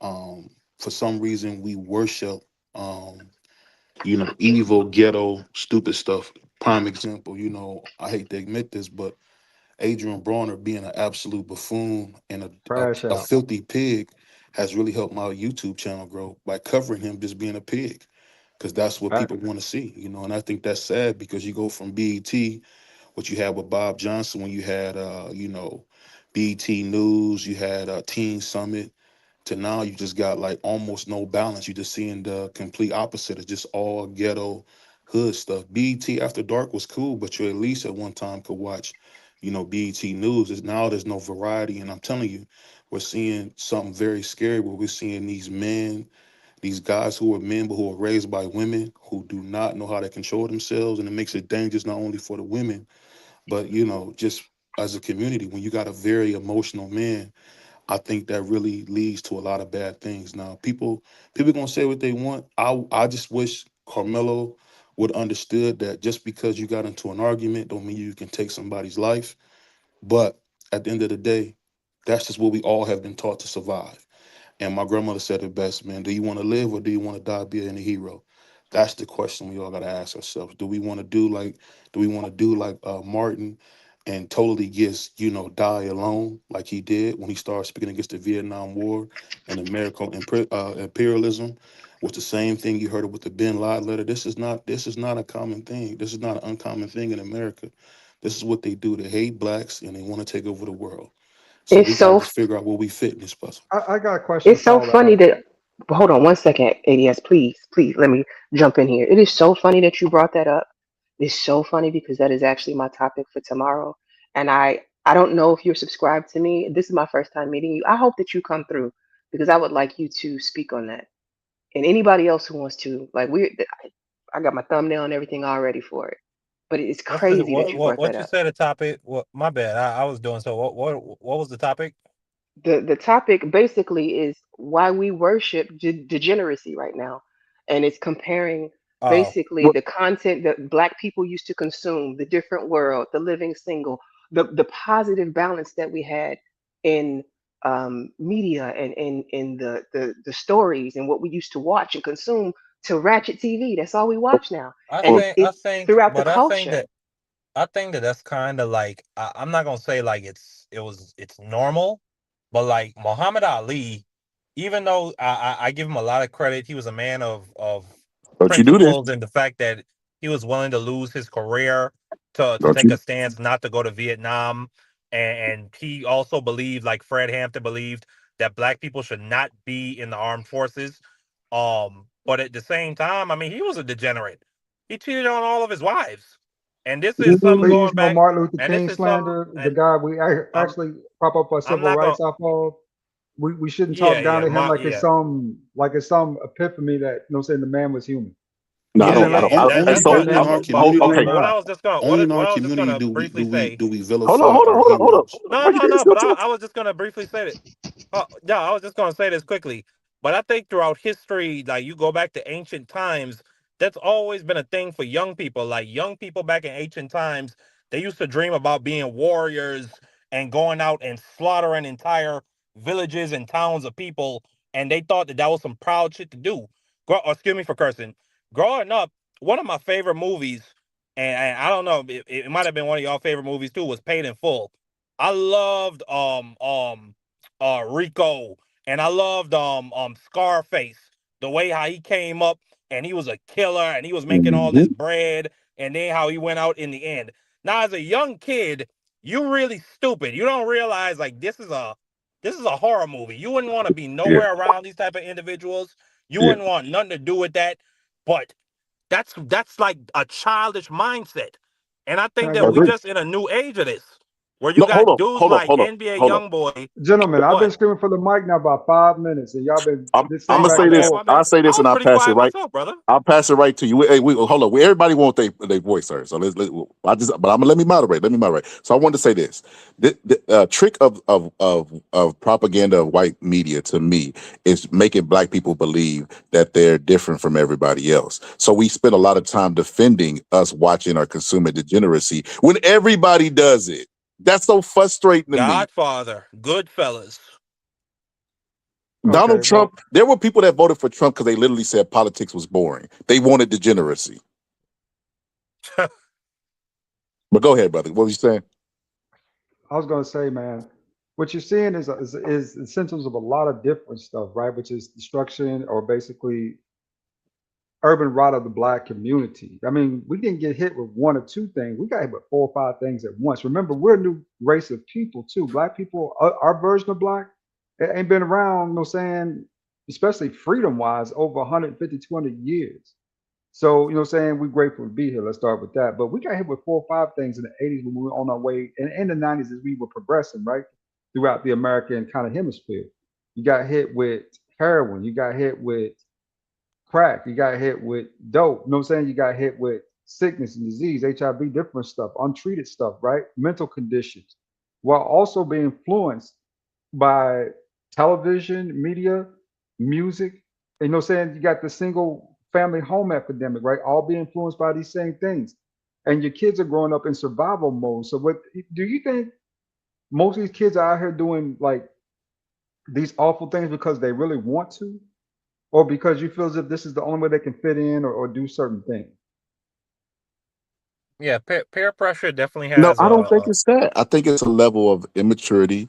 I think it's not knowing yourself, that lack of self-esteem, all that stuff that but all every of that plays every into kid peer would pressure though, struggle with. Scholar. Every kid might struggle with, I, finding I would themselves. add this. I think self deprecation is one of the biggest things that we get in the black community. When you speak well, you speak in white.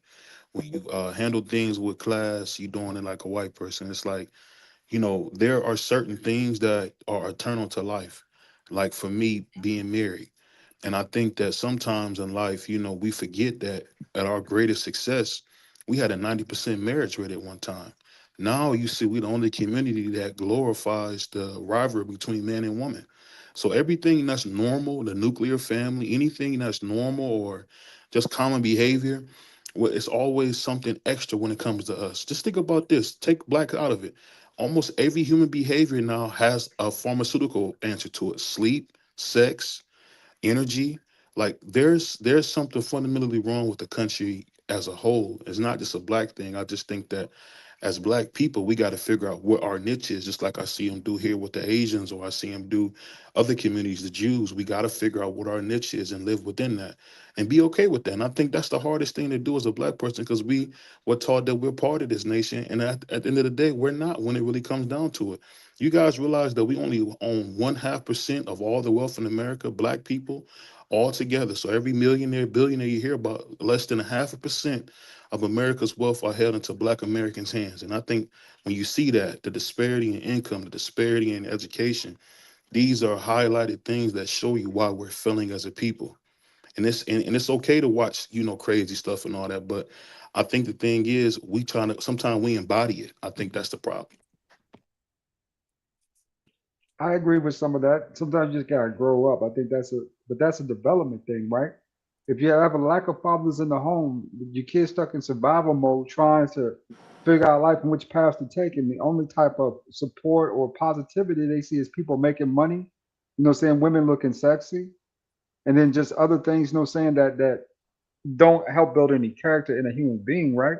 They just gonna grow up to be that way. So you got a bunch of people running around here getting money, stuck in survival mode, doing this and that and the other, versus looking about expanding a legacy, saying and actually bettering our community. I know money is one of the resources that most lack in these situations. So of course they're gonna go for that first. That is a big part of this, right?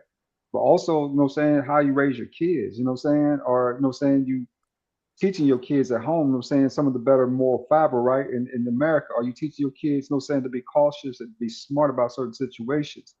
What you see is an offset, in my opinion, of teachable moments when it comes to black people. Like you said, the unaliving that we've seen, especially in the last 7, 8 months, the desperation, the destitute, the attitude, how things are getting more tense out here in the streets. You know what I'm saying? They're getting way more tense with people. I had 4 or 5 people ask me for, what I'm saying, in the last, and it's just like, yo, you know what I'm saying?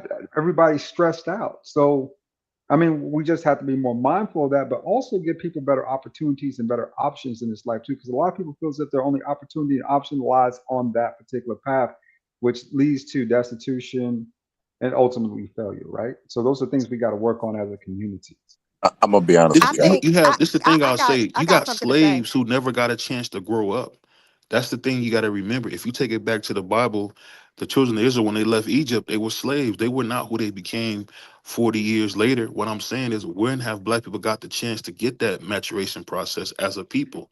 We never have. It keeps getting derailed. Every time we do something, crack hit us. Oh, then we do something good. Then we got amphetamines hit us. It's just always something to hit us while we're trying to develop. We got That to ain't hit remember us. we started off as slaves, man. We got to remember I that. Methamphetamines ain't hit us. That hit white people. Hold on, I'm gonna pass it to you, sister, right after I say this.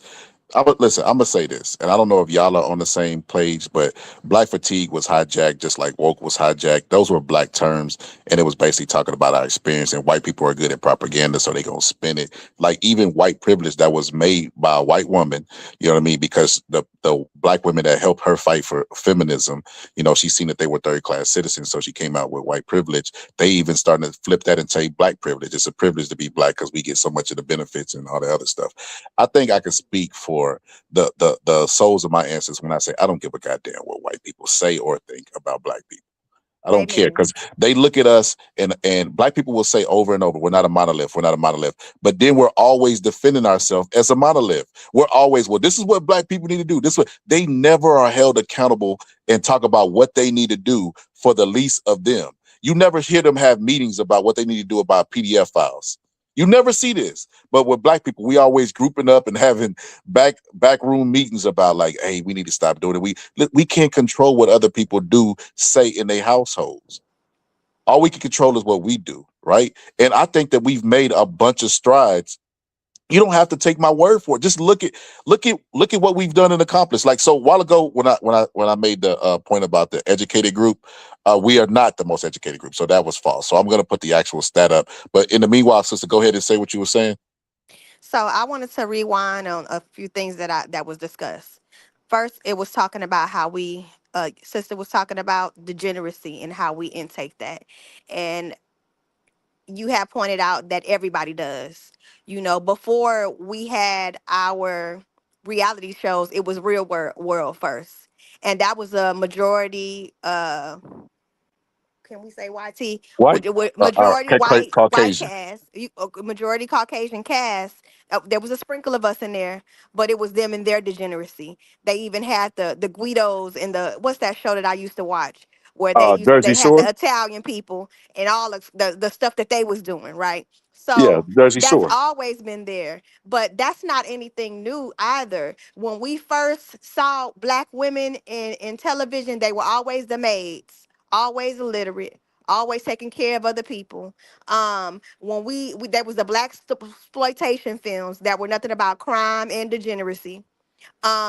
Since television has come, this has always been a thing. That's not something new. So I can't even really credit that to behaviors of now. And also, I've said this before on this panel, black people were not nuclear family people. That was not us. That's taken on the white family dynamics, or I'm sorry, Caucasian family dynamics. Black people had community. The aunties, the cousins, and everybody, even the neighborhood, raised your children with you. And a lot of that is going. You don't even want the neighbor to whoop your child. You don't want to say nothing to your child. And I'm still the mother that if I see kids doing wrong, I say something. I don't care who kids it is. Now, would your mama want you to do? Nowadays the Would kids your might mama whoop want you. you to do that? I'll tell them. Well, I'm gonna tell your mama. Would your mama want? I wouldn't whoop them, but you know what I'm saying. The correction of children. You won't even allow the community to do it. We were not a nuclear family. We were not.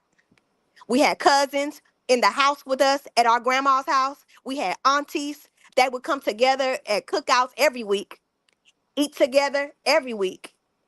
A lot of that is going. The nuclear family is something that we did not do. We were community. We didn't move away and leave our families to figure it out. We shared. If we didn't have something to eat, we fed the other family. We fed that was our family. The nuclear family segregates you from your other family. And I think a lot of the time that was detrimental to us. This guide to try to be more like them. This is their family setup, their family making. I mean, even in the Caribbean, they family still over there. They still got cousins and aunties and uncles and stuff coming together. So Yep. that was never black people's uh that was never our Man. family dynamic. And I wish that we would stop pushing that nuclear. No, we need all of us. You still need your aunties. You still need your cousins. The moment we start separating and, we get a little bit of money and we moving away from the neighborhood and stuff, that's when things start changing because we too busy trying to get YT favor. I don't care what they think about us either. I don't give a dang of the YT view. I don't think that you are less educated because you speak African American vernacular English. I've also said that here. Talking proper is just going ahead and dismissing our people and their dialect of English. So yeah, I think that a lot of the mindsets that we have of trying to be this society that they want us to be instead of embracing who we really are. We say ain't in the South. Black people say ain't. I had watched another video and this guy was talking about finna. And there was a whole thing in the of YT people in the comments, finsta. That's not even a word. Yeah, because you don't know. You say we don't have no culture, but that's Black American vernacular English, and that's Black American culture. So that's why you ain't never heard it. But our dialect is our dialect, just as patois is the dialect in some of the Caribbean countries.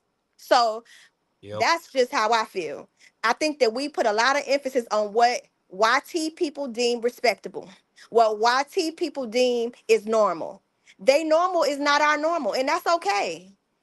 But the degeneracy in television and stuff like that, that's been here. It's been here since TV started with the Ancient Mama. It's been here. Like that has never not existed. The moment that they put them black faces on and they was cartooning around pretending like they was us, we've always been portrayed in media negatively. Not to mention the people that was doing media Damn, was that sister participating spoke. in degeneracy behavior now that's coming out now, like, Woody Allen and those type of people. So, you got that element of degeneracy that they never have any meetings about. You never seen one meeting like, hey guys, we got to do something about this PDF stuff. Like we're like, we gotta stop this culture. They never do that, but we're always defending black people, black strangers, because we don't know these people. We're always constantly defending.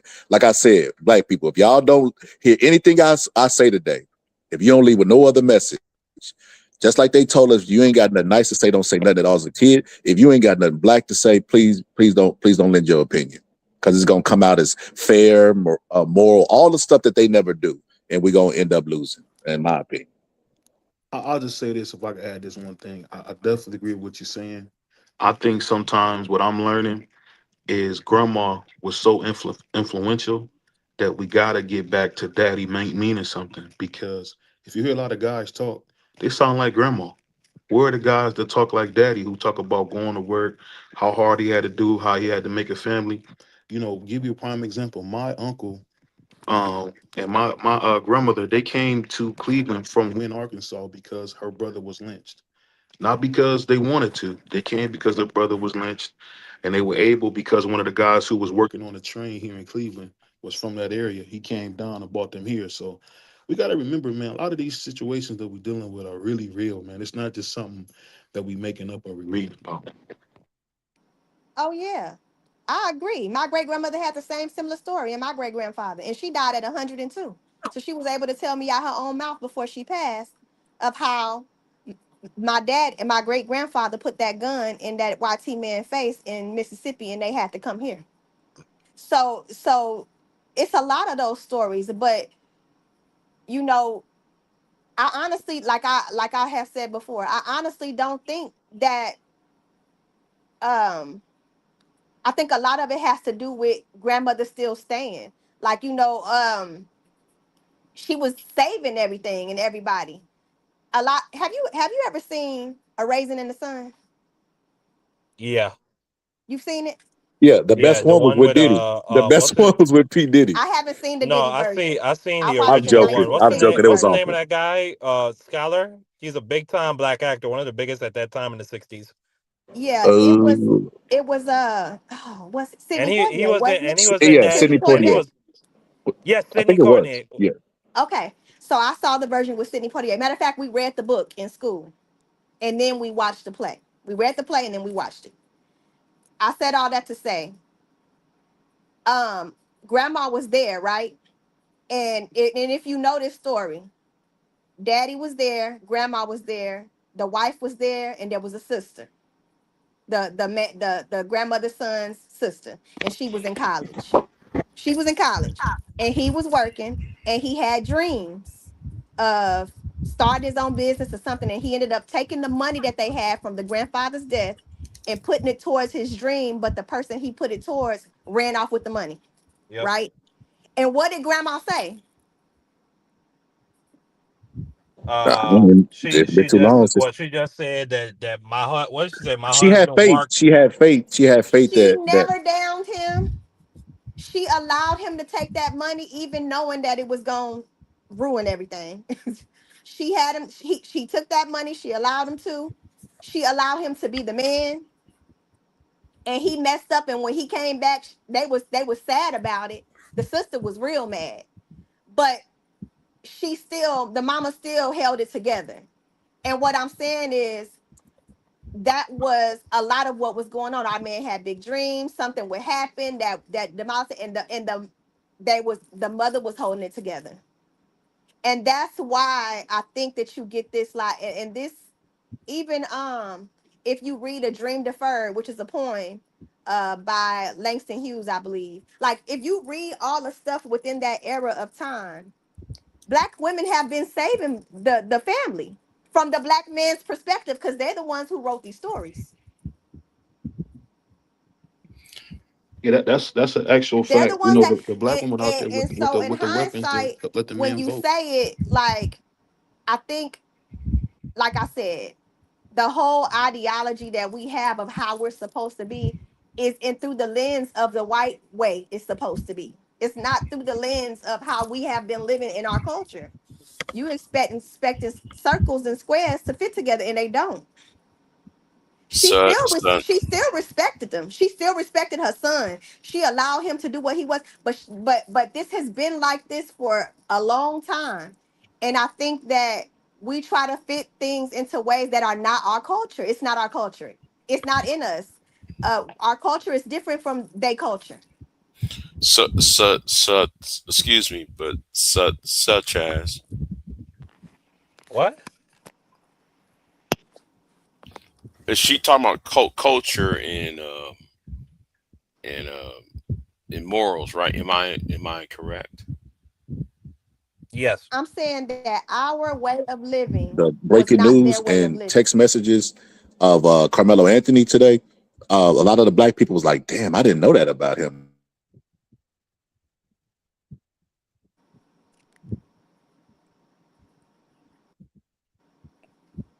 Oh no, of course we didn't. That's why they didn't Yeah. want for it to come out.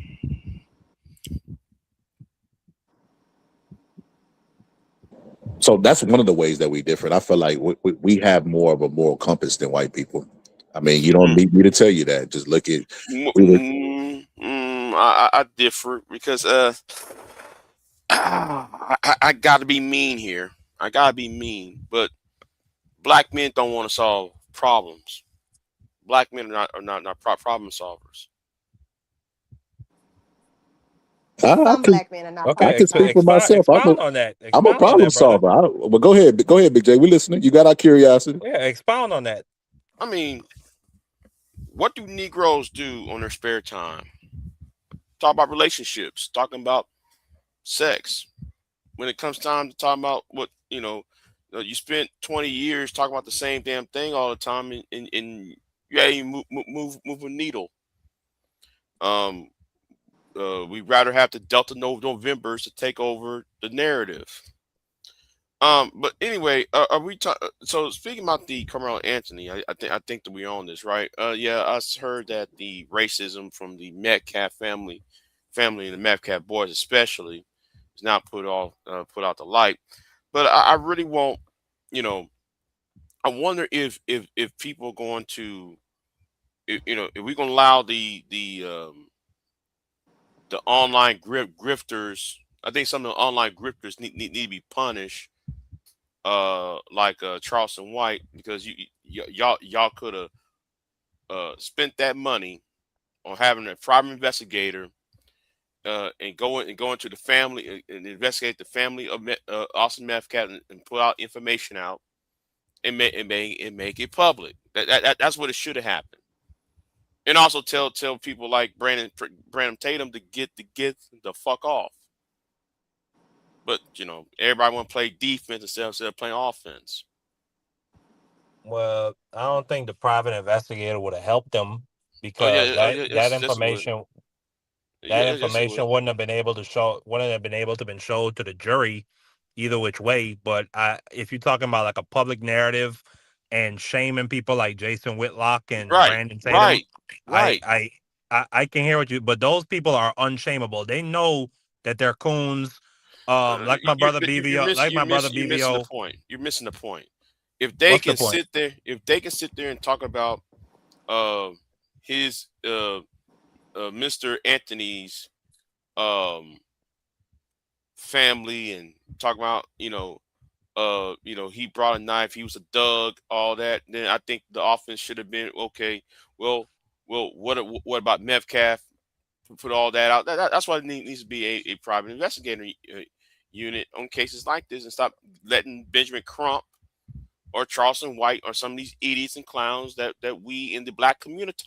Yeah, I'm starting being mean now about this because we're really getting fed up. Been fed up for a while now.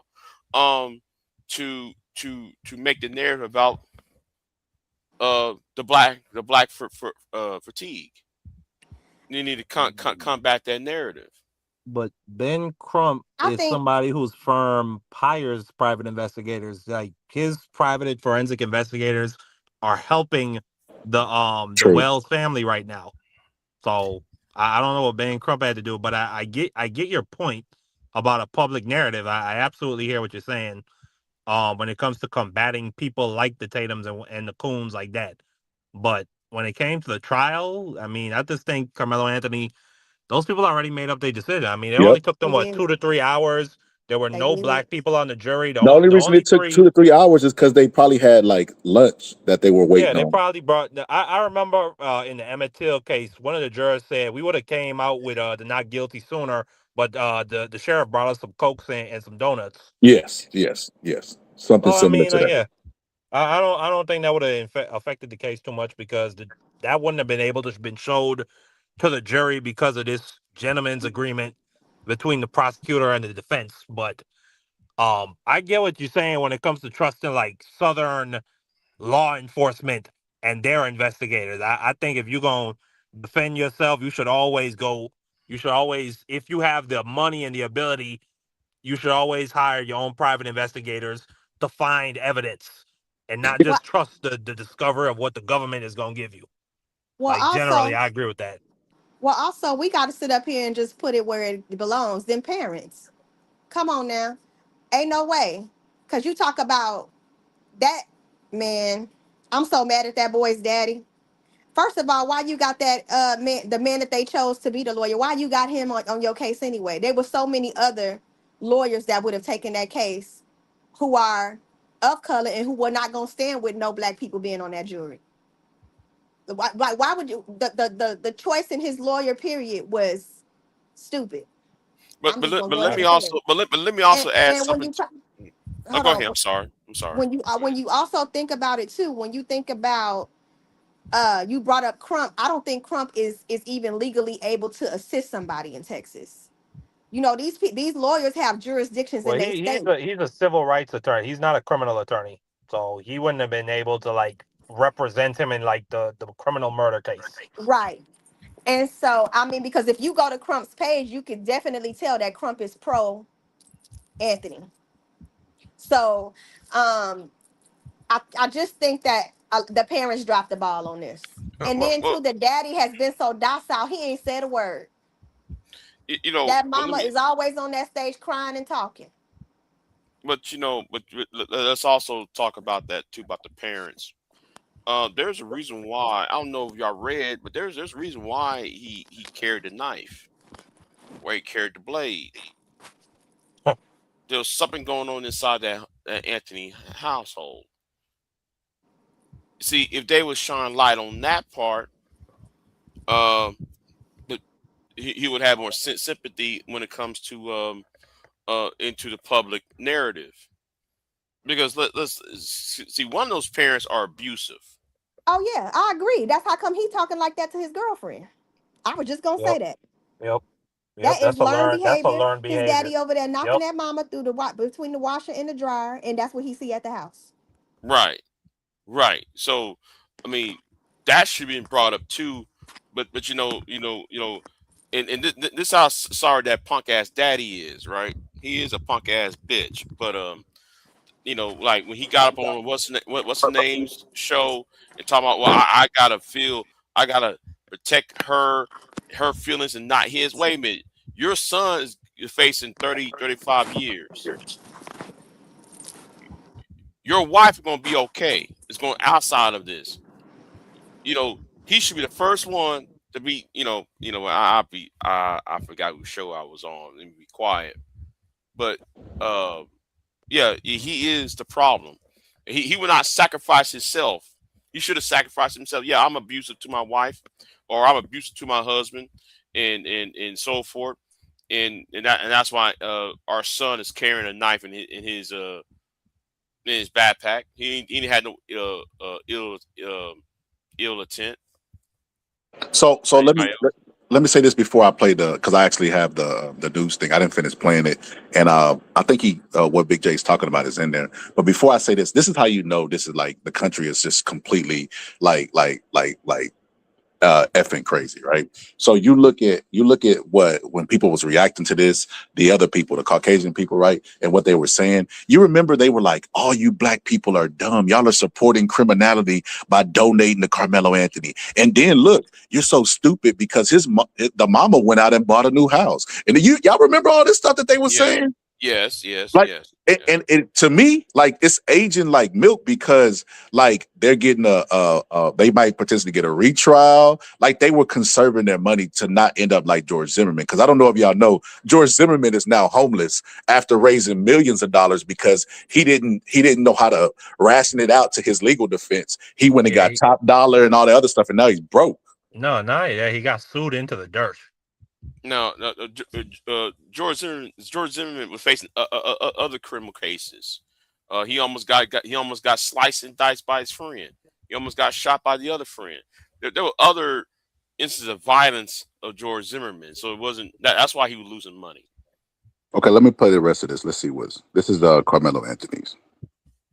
I see red. When I get mad, I black out. When I get mad, I can't control myself. Prosecutors also produced messages where Anthony admits to getting high and drinking alcohol and even talking about selling drugs to get guns. In 2024, prosecutors say Anthony even attempted to assault a teacher, saying, "I put my hands and face and everything." Also in 2024, messages obtained by prosecutors suggest Anthony tried to bring a weapon into the State Fair of Texas, asking a friend if the State Fair got metal detectors. When he was told yes, his friend responded, "You got the poker?" "Yeah, I might have to toss it," replied Anthony. Prosecutors say Anthony admitted to stealing a watch and earbuds in separate burglaries in Collin County, and also to bringing a weapon onto a Frisco school campus, saying this about his girlfriend: "She went in my bag to get my computer, and I said no, and she still went in it and grabbed it, and my gun and my knife and some other stuff fell out." There are numerous unreleased photos and videos of Anthony holding firearms and making threats, and authorities found a note on Anthony's phone with a long list of disturbing racial tropes and slurs about black. This is the media. This is propaganda.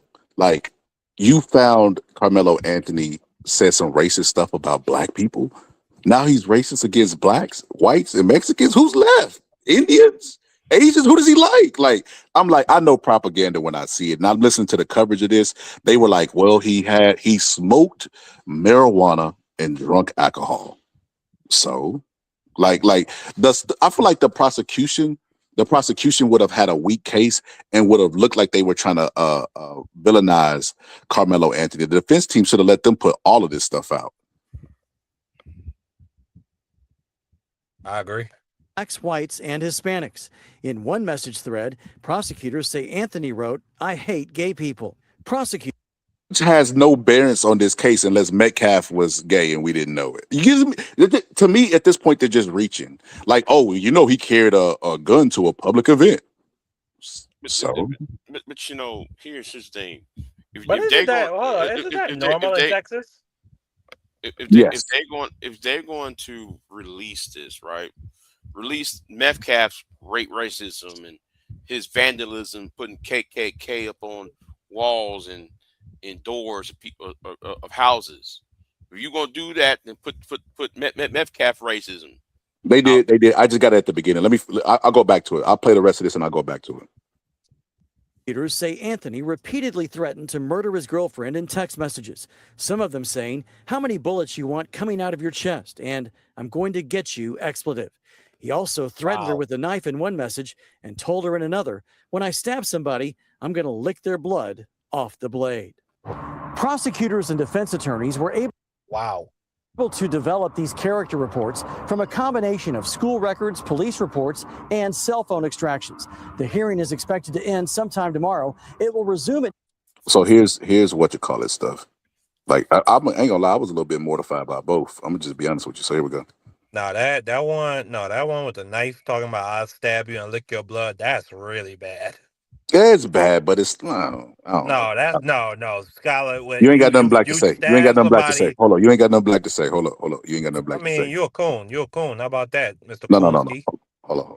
and his brother Hunter were once caught spray painting graffiti, including KKK Kill All Blacks and Heil Hitler, along with the N word, and were sentenced to 12 months of juvenile probation. Records reveal they reportedly told authorities, "We did some dumb stuff. We did some vandalism." There are several documented instances of Austin using racial slurs in school. And in 2023, Austin was accused of bullying a black student in class. In 2018, while still in elementary school, Austin and his brother were accused of bullying and assaulting a female, which led to his arrest. During an argument in 2024 with another female student, Austin allegedly knocked her to the ground and punched her in the stomach. He was also kicked out of a football game and texted someone later, "I was about to beat the expletive out of those kids." At a previous track meet, when another student alerted Austin that someone not on their team, quote, "behind our bench was talking wild," Austin reportedly replied, "Kill that MF." During the 2023-2024 school year, he received in-school suspension twice. School disciplinary records from April 2022 to May 2024 reveal that Austin reportedly called a teacher the B word and used profanity. He told a school official that he couldn't control it and wasn't aware that it was coming out of his mouth. In 2024, on at least 5 occasions, Austin saw a counselor regarding his anger and rage during a football game. In 2021, he got banned from attending basketball games for a season after yelling profanity at a player. Metcalf also got suspended after he and another student were talking about bringing a gun to school the following day. But the never before released details. I think it's safe to say that don't drink the water wherever they are from in Texas because they got woman beating in it, they got violence in it, and they got gun bringing in it. But I mean, if we're gonna judge the two the same, Marky Dan, Carmelo Anthony's was horrific, but it was more so what I will do, and the other guy was actually putting hands and feet on people, like and just like he did with Carmelo. So that kind of led to his unaliving. Like he actually carried out the he didn't threaten, he just did it, and sad about when he didn't do it, like when he missed the person that was uh uh, uh trespassing on his territory. We should have unalived that mf'er. Like that was his response. So I mean, one was about the action. I think that has to do with color too. He was emboldened by his whiteness to carry this stuff out, and Carmelo Anthony was just, he would teeter on it because maybe he knew better, maybe he's because he's black, or maybe his mama raised him better. I don't know. I hear what you're saying. I hear what you're saying 1,000%. But Carmelo, he has his own documented incidents. And some of the rhetoric, and then the stalking incident with the girl, and then threatening to beat her up. That in itself is like a terroristic act because you're putting fear in this girl's life. But I will say this: Austin I don't Metcalf know. was not no They both Austin Met. sound pretty bad to me. No, I agree with you. And that's what I was gonna say. Austin Metcalf was not no angel like what they try to paint him out to be. Neither of these boys were. And this next trial, like I told you earlier, Skylar, all of it should be included and let the chips fall where they are. Because at the end of the day, they just have to prove that Carmelo Anthony was reasonable to believe that Austin Metcalf was going to do serious bodily harm to him. And when you include the fact that Austin Metcalf is a documented racist, has a documented history of bullying black people, punching women in the stomach, calling teachers bitches, talking about spray painting Heil Hitler and swastikas on walls, and then you bring up the size difference, the fact that Carmelo has epilepsy. I think that he has a good chance of getting off on the murder. The manslaughter is a whole different thing, and I'm essentially just repeating what I said earlier. Go ahead. I don't know.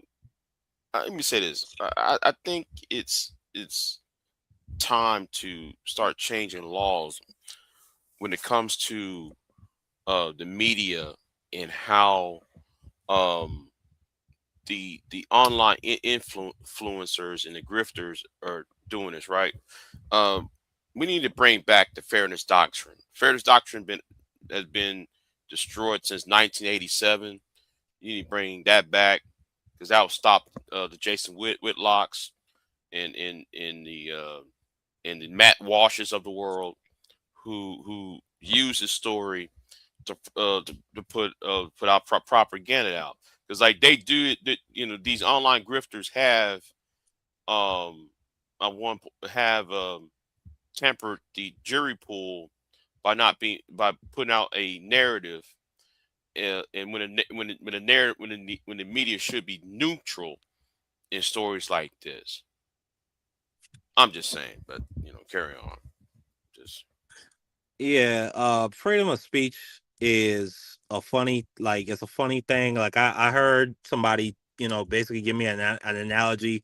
America's freedom of speech is kind of like you have 10 people in a room screaming at the top of their lungs, and at least 6 of those people are bad faith actors who are from either side, and then you have 4 people who are actually trying to give like honest perspectives on how they see a situation. Then you have another room where you have a guy holding a firearm, and he says, okay, everybody gets to talk one at a time and you have to get fact checked. Which one do you prefer? But And then, that's that. but let me say this. Marky Dan, because somebody pointed this out, and it's like I said, I didn't even notice this. Whenever the media was portraying, this is CBS. They consider CBS to be liberal. Matter of fact, Donald Trump has attacked them on several occasions, right? He even got them to get rid of Fallon, I believe, right? But the way that they depicted Metcalf was his high school picture, like every with his brother and loving and stuff, and then here goes Carmelo Anthony's picture of his prison. Like, so out of all the photos that he has online, you can only find this one or the one of him holding a gun. Even though the Metcalf talked about bringing weapons too and has had a violent history, they didn't pick any of those things in the graphic, but they did it for Carmelo Anthony. Gee, I just wonder why. I wonder why. I can't put my finger on it, but it's something there.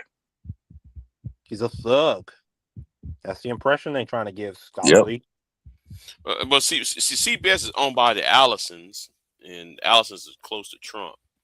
So I wouldn't say it was safe to say CBS is no longer a liberal network. They're just another Fox News.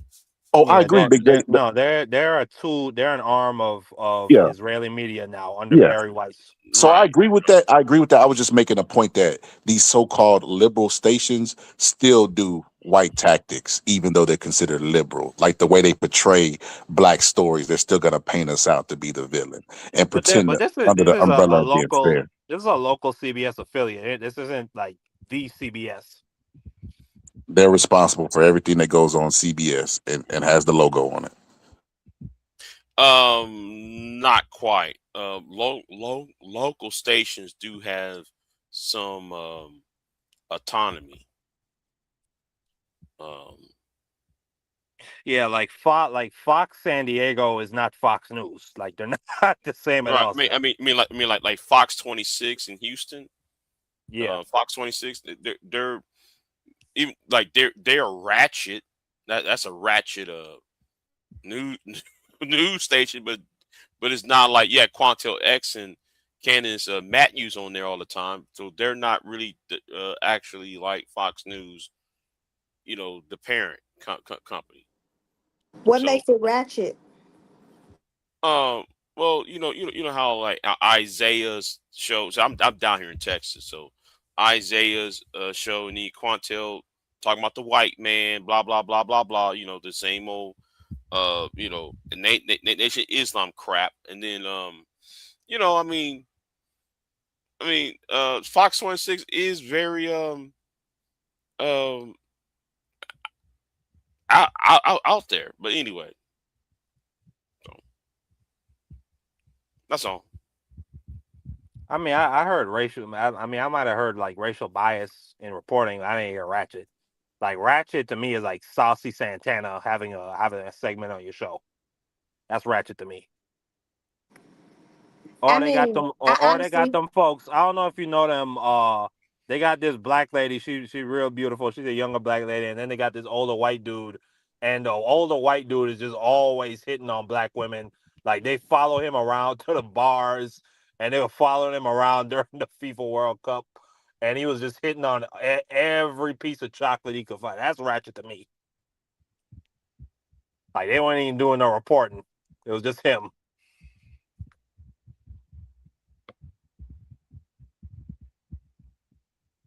But anyway, well, thank you for having me on Boxing Scholar. So, No problem, man. I always love your Yeah. perspective.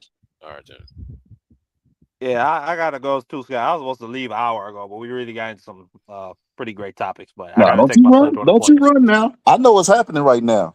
That dude from Django called you. Was it Steven? You could go straight to hell, Boxing I Scholar. just Go joking with you. find, go find, I just go joking. No, find. Marky, we're not gonna do this. We're not gonna fight in front of the man, brother. We're not gonna do. We'll fight behind the scenes. We're not fit to do that no more. From now, I going forward, brother. We uniting all the time on every subject, even when you're wrong. I'm gonna just yeah, say, you know what, Marky Dan, I see your point. You're right. That's what I'm gonna start doing, brother. good. Yeah, you sound just like what's the name of that guy, Cornbread from Sinners? We got to come together. We got to be great, nice people. I feel you, Boxing Scholar. Take it All right, easy. man. All right, man. Appreciate you pulling up. So before we get up out of here, because I wanna end this on a playing in your face note, right? So to all the people that said it wasn't about race, and then we see clearly that uh, Metcalf's family, Metcalf have forget about his daddy, right? He has a racist past, right? And he has a past of bullying, he has a past of being aggressive, all of those things, right? And he was the aggressor. He punched Carmelo in the face, no matter what Carmelo was going through. But like, I just want to take y'all down memory lane, right? It's like, because everybody, like I said, white people spend a majority of the time, not all the white people, not all the white people. We talk about the white people that are on the other side, right? The people that think that Metcalf was innocent and he's a hero, when really he's a mascot for white supremacy, and they know that. That's the elephant in the room, right? But those people always stressing us, it's not about race. It's not about race. You guys need to stop making this about race. All the meanwhile, they make everything about race. They will make a woman who called a little boy the N-word a millionaire based on some false allegations that she was getting threats on her life, right?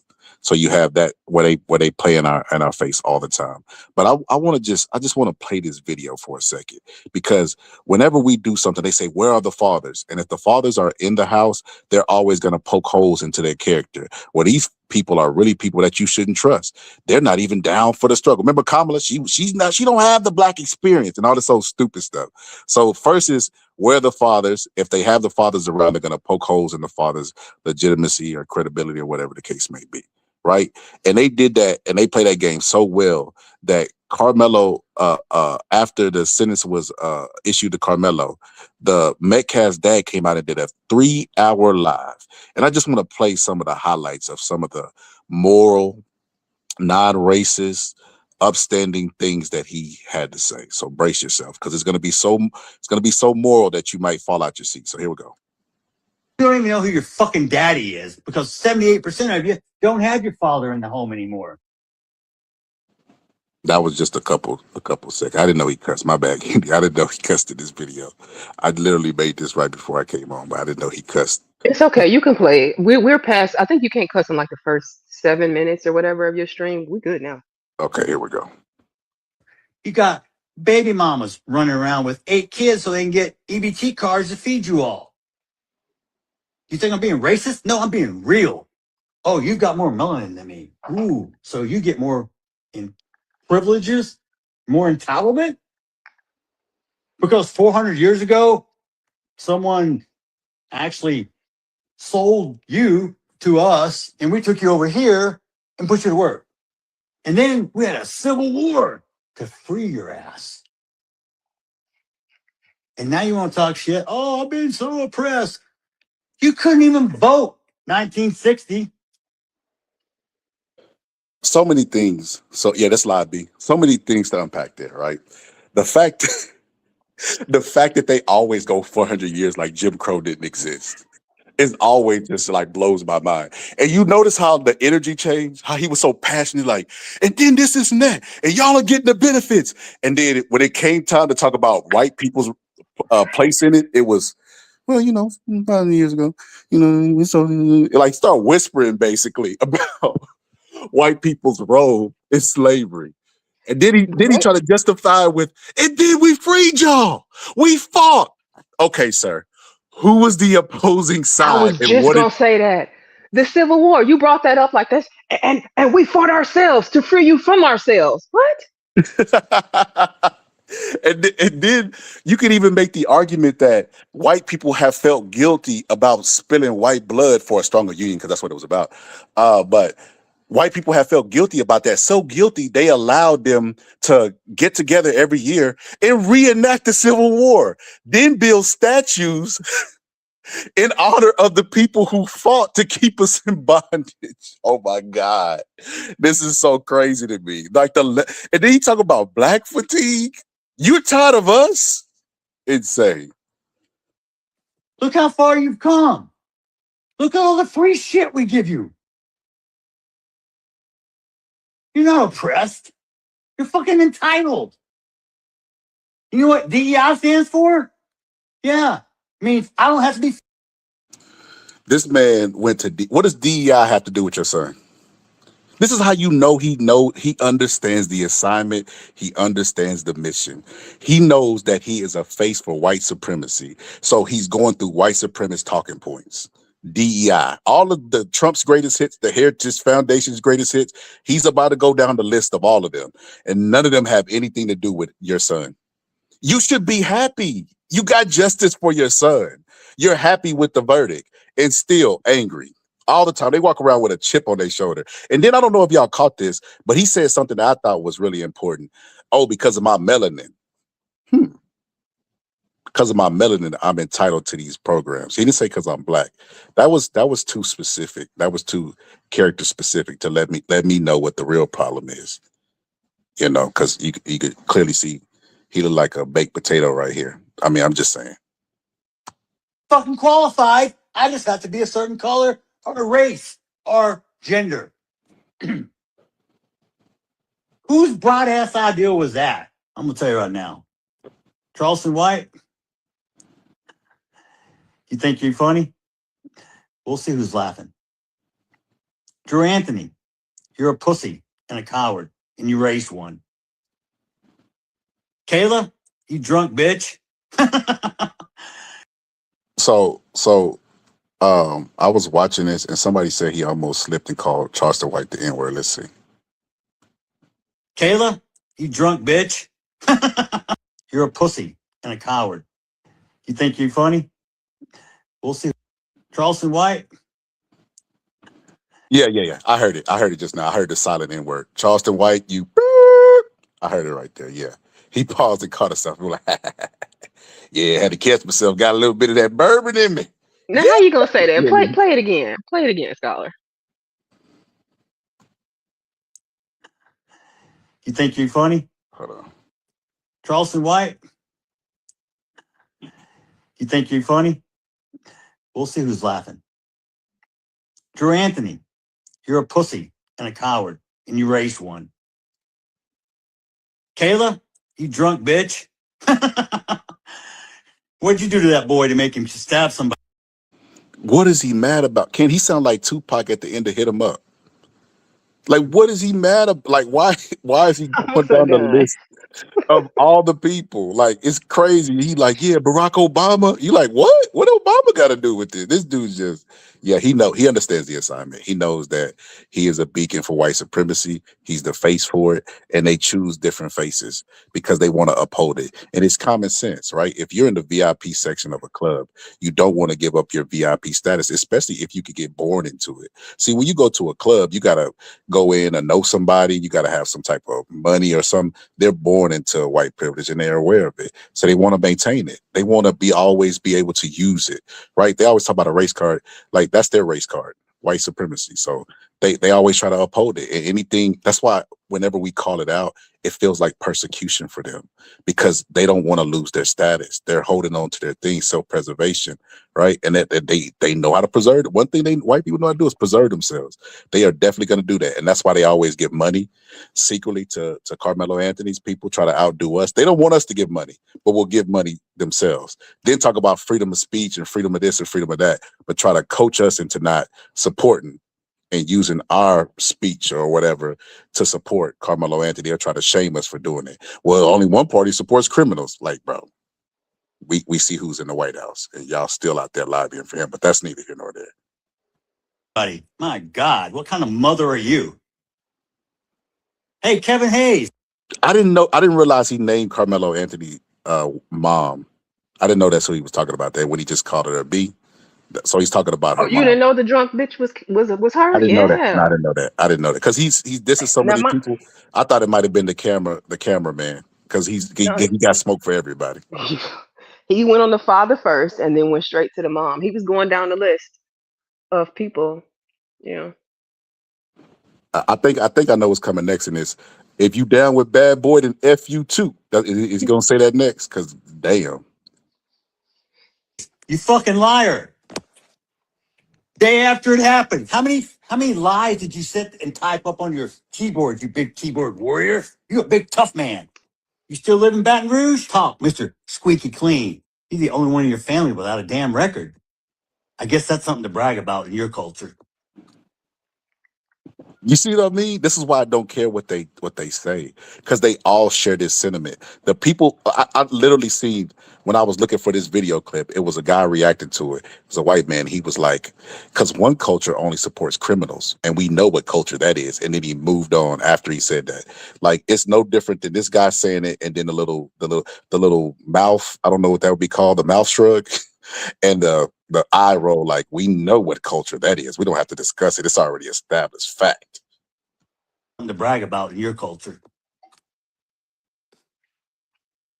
You people hang your hat on the dumbest shit I've ever seen. Y'all can let me make something racist up so y'all can go viral.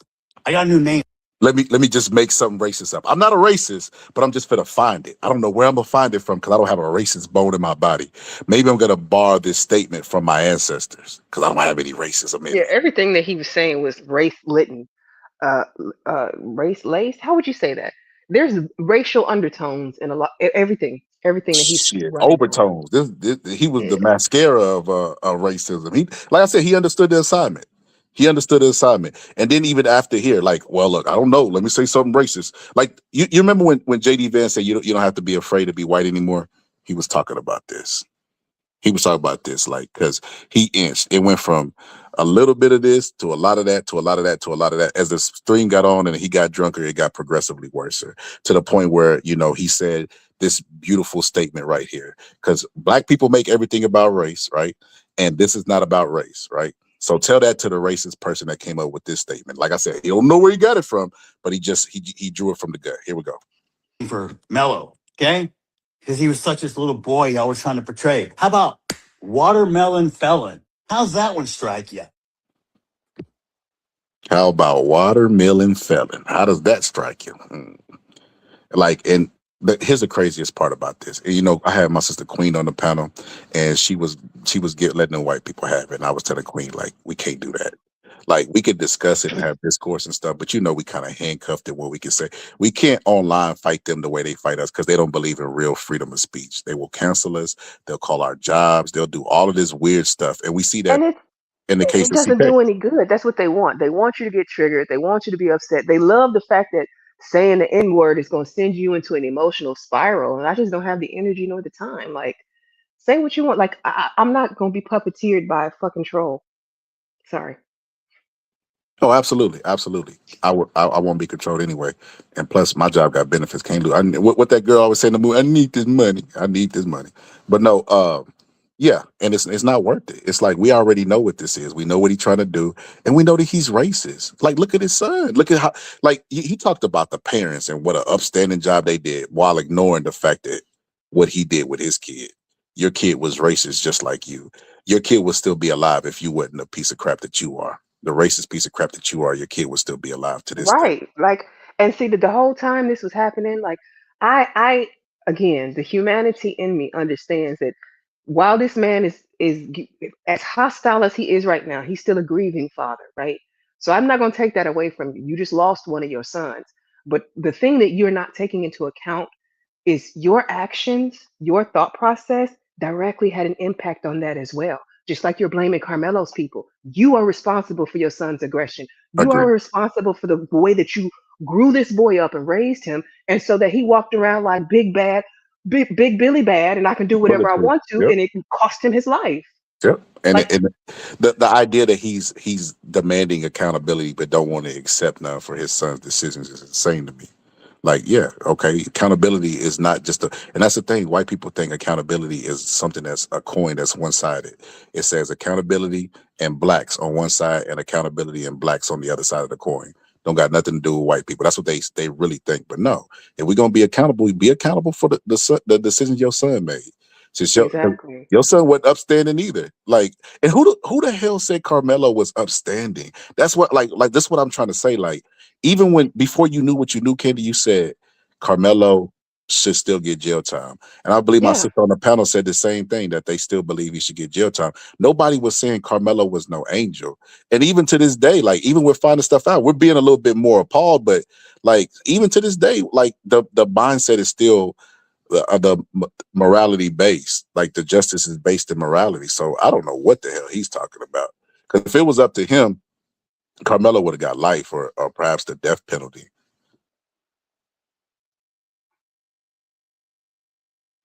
I hope he enjoyed his first night in that cell last night, because he's going to have many nights to think about what the fuck he did.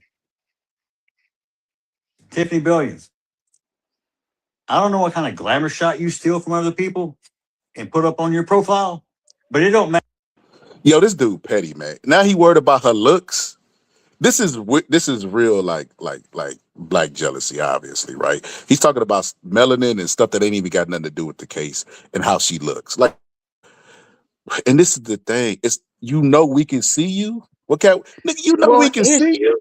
he conveniently waited until after the trial. Had he been on news and a press conference talking like this like the I believe the people would have taken into account his attitude and how he is.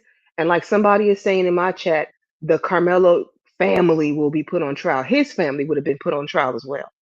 Like Mm. that would have, I believe that the attitude would have been weighed in. That's why they had him silent. Somebody said they had a gag order or something. Oh, definitely did. Because it's Because like he was waiting to unleash all of these feelings for the, now that this is over, I can tell you how I really feel. because you know what happened? He went and got him a white lawyer that seen himself in him and was like, I know you're passionate about your son right now. God damn it, I'm passionate about your damn son. But you got to be quiet because, the jurors might see this and it might sway their opinion and blah, blah, blah, blah. So he was like, all right, I'm going to get him. He probably had this video pre-recorded. He probably He pre-recorded might this. have. Yeah, He might have. he probably had this video pre-recorded. But yeah, he definitely understood the assignment, and like this is why Carmelo Anthony and his team needed black representation. But I will say something that you probably won't hear nowhere else. They did right with their money because they raised that money, and they did right as far as preparing to lose. You know what I mean? Going for the long haul, in my opinion, right? Because they didn't buy a new house like the news would project, and that even that itself, it's like they never look at what anybody else. Nobody looked at what the woman who lied and said that black people was threatening it. Like the story was new, so they didn't even. Not enough black people even knew to even send you death threats, and that's not even our thing. Sending death threats in large quantities, like that's not, she's capping, right? It's like the Jesse Smollett story. Like she's capping. But she did that because she didn't want to work at that dead end job that she had. She had scamming history, a history of spinach, like Who are you talking she, about? I got lost just a second. Who are you the talking about? white lady that called the little boy the N-word and became a Oh, millionaire. yeah. So, but nobody ever did a where they are now story on her. Nobody cared about what she did with the finance. It's only black people. Like it's nothing. We're always constantly under a microscope, constantly defending every action and decision that we make. And I ain't for that. I ain't with that. But she also wasn't on trial though. Like I don't know if you can truly make that an equivalence, right? No, no, Because no. No, she was on the trial of court of public opinion, and she was on the trial of being the face at the time of white supremacy. So that's why she had an influx of money. That's the point that I'm making. She had an influx of money because white people want to be free to say the N word like they did during Jim Crow without any repercussions. So she was on trial for that, in my opinion. but the same thing happened with that Hispanic lady cop who was down there. I love locking up you N words and all that stuff that she was saying before she got fired from her job when the video was circulating or going viral. and I'm watching it because I follow a few Hispanic pages, right? So I'm Mm. watching them actually like, man, I don't think she said nothing wrong. I don't think she said nothing wrong. And see, it made me mad because like I've told y'all before, I grew up in a black and Hispanic area, so like that black and brown unity thing was a thing. So when I start going around people and it's them against us, it was kind of weird to me. I don't know. It was just, it was strange. So then to see a bunch of Hispanic people with the level of racism that was being displayed, I said, and then y'all mad that we're not coming out and protesting with you against ICE. Like, what did you expect here? You know what I Yo, mean? Like, you so can't join in as our oppressor against us, and then when they start turning their gaze on you, now you want us to come save you. Where they do that at? somebody just said she was prosecuted. I think she recently was. I think she really. I think she was. I think I did see that in the headline, but I didn't click Oh, on I the missed story. that. I What was missed her that. name? Does anybody remember? It was a 5-year-old autistic boy that she called an N-word and then accused him of stealing, if I remember it correctly. And did it And then when again. Double down on it. Did it again. yeah, when the mother got her on film, or it was a man, I think it was a man that recorded it. Some random man saw it. Wasn't even a black kid too, by the way, which is more insane. She's like Indian. This is the craziest part about it. That's how you know they see anybody that's non-white I as thought the boy immigrants. was black, but the No, man who recorded it was Indian. he was racially black, but he was foreign. Oh, okay. He was like African.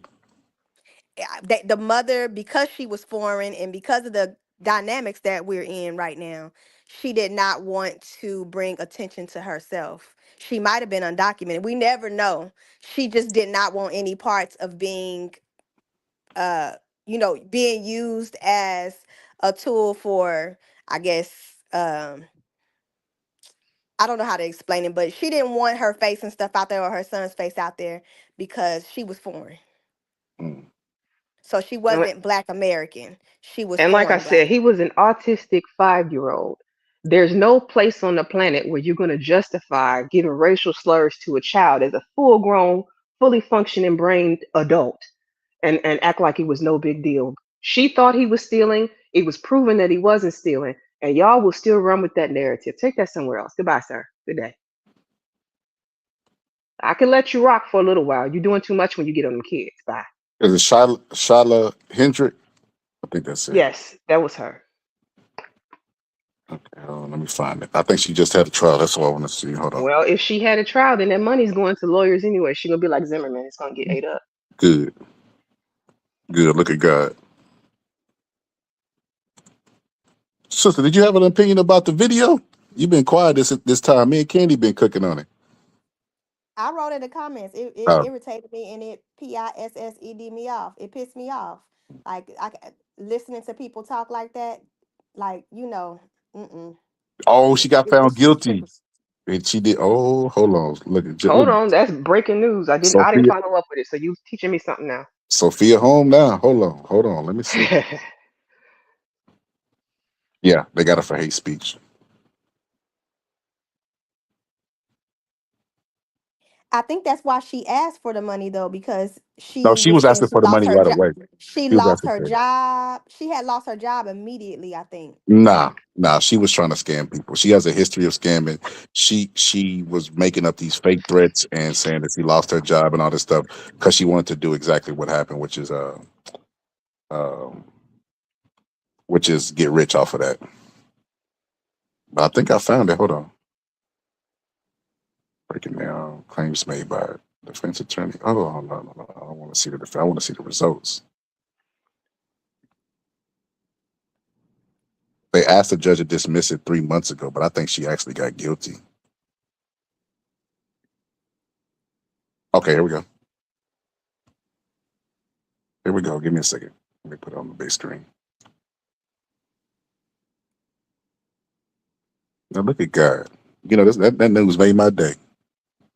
And these same people, they kill me because they will talk about us being snowflakes and not being able to take freedom of speech. And you say CK's name and talk about how he was taken up out of here, and everybody's in an uproar. Now they want to get you deleted and get you removed. So, like, Mhm. who's really the snowflake?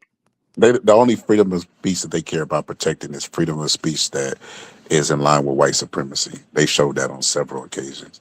That's why they were trying to protect CK when he passed away. But anybody who spoke out against CK, they was trying to cancel. So let's see what happened, because this is my first time watching. Let's see this. Guilty verdict and one not guilty verdict. That's the decision from jurors last night in the case against Shiloh Hendricks. Our Kebede Matumba has been following this case from jury selection all the way to the verdict. She has more from outside the courthouse. After nearly 10 hours of deliberation, the jury finally handed down a verdict, with Hendricks being found guilty for her conduct related to the bystander who filmed that now viral video, not for her conduct. I just want to pause and say thank you, God. Thank you. God is good all the time. Wait a minute. Let her finish that statement. Hold on. I hear something. I heard a butt. Oh, you heard the butt? I heard a butt. Oh, no. Related to the child. Following the verdict, Wale Elegbede, the president of the Rochester branch of the NAACP, briefly spoke to the media, saying while the verdict wasn't exactly what he had hoped for, he's happy that Hendricks will face some consequences. Okay, I'm going to rewind it. It sounded like they said she didn't get nothing for the child, but she got it for the adult. So let me see. For her conduct related to the bystander who filmed that now viral video, not for her conduct related to the child. Following the verdict. What? You see why I slowed you down? What? How does that happen? Is there I'm just curious. Hopefully they discuss it later on in the video. I'm just curious why. The jury finally handed down a verdict, with Hendricks being found guilty for her conduct related to the bystander who filmed that now viral video, not for her conduct related to the child. Following the verdict, Wale Elegbede, the president of the Rochester branch of the NAACP, briefly spoke to the media, saying while the verdict wasn't exactly what he had hoped for, he's happy that Hendricks will face some consequences. Just so frustrated, in regards to that. But she is going to have something on her record for the crime that she's committed. The defense attorney, Brian Corrales, then addressed the media, calling the court proceedings unfair, claiming that the boy's father was lying on the stand and was still benefiting from the GoFundMe that was set up to support the family following the incident. Shire Jamali had a GoFundMe page, $340,000. He testified that it was done. Your client had a GoFundMe. And she got a lot more than $300,000. Yeah, I think she got $1 million. It was 900 and something. When I last saw it, it was close to $1 million. 900 some thousand. That's crazy. The outrages. They raised money. Last year, done. That's not true. But Elegbede pushed back on those claims, saying the original GoFundMe was created by the NAACP and not the Jamali family. He explained that a second GoFundMe was created by people pretending to be the Jamali family, and that the NAACP worked with GoFundMe to pause and reclaim that account in order to get the money to the Jamalis. Mr. Jamali had no idea in terms of when the second GoFundMe was basically that was a transfer, and that's why his name was there. So, and these are things that you can verify with GoFundMe, and we have all the receipts. ABC6 asked Corrales about Hendricks's online fundraising page. What about Miss Hendricks' Give, Send, Go, where she got, from what I understand, Don't care. Not part of the trial. That's not part of the trial. She's charged with a crime. The defense says they plan to. Not part of the trial. Well, why is their GoFundMe part of the trial? What? Is he trying to say that that was restitution since they had to go? You remember that? What was it? Paid? It's a difference when they do it. What was that? What was that? It's cool when they do it. Yeah, that's what that is. It's cool when they do it. Same thing with self-defense. I'm trying it's all right for them to claim self-defense, but self-defense is not for Black Americans. I'm trying to understand how he could logic. I would even argue self-defense in a lot of the gang violence cases. If somebody chasing after you with a gun and you shoot them back, that's self-defense. I'm trying to understand the logic in what he's saying, that it matters on their end, but not on her end, because she's on trial for a crime, right? We're just not allowed to have self-defense. No, so I'm trying to pull back, like, just my knee-jerk reaction to it and understand where he's coming from from a Can y'all hear legal. me? Is it silent or am I just not hearing anything? You I hear probably you have to hit fine. refresh. She probably can't hear Okay. you, Kenny. You got to hit Oh, refresh. She can. You know, StreamYard be tripping. It'll silence one person to the other and all this other stuff. I don't know what they doing. But yeah, so with ask her. that, Can she hear you? normally Can they she can hear hear you? one person. I don't know then. I put it in Um. the chat. I put it in the chat.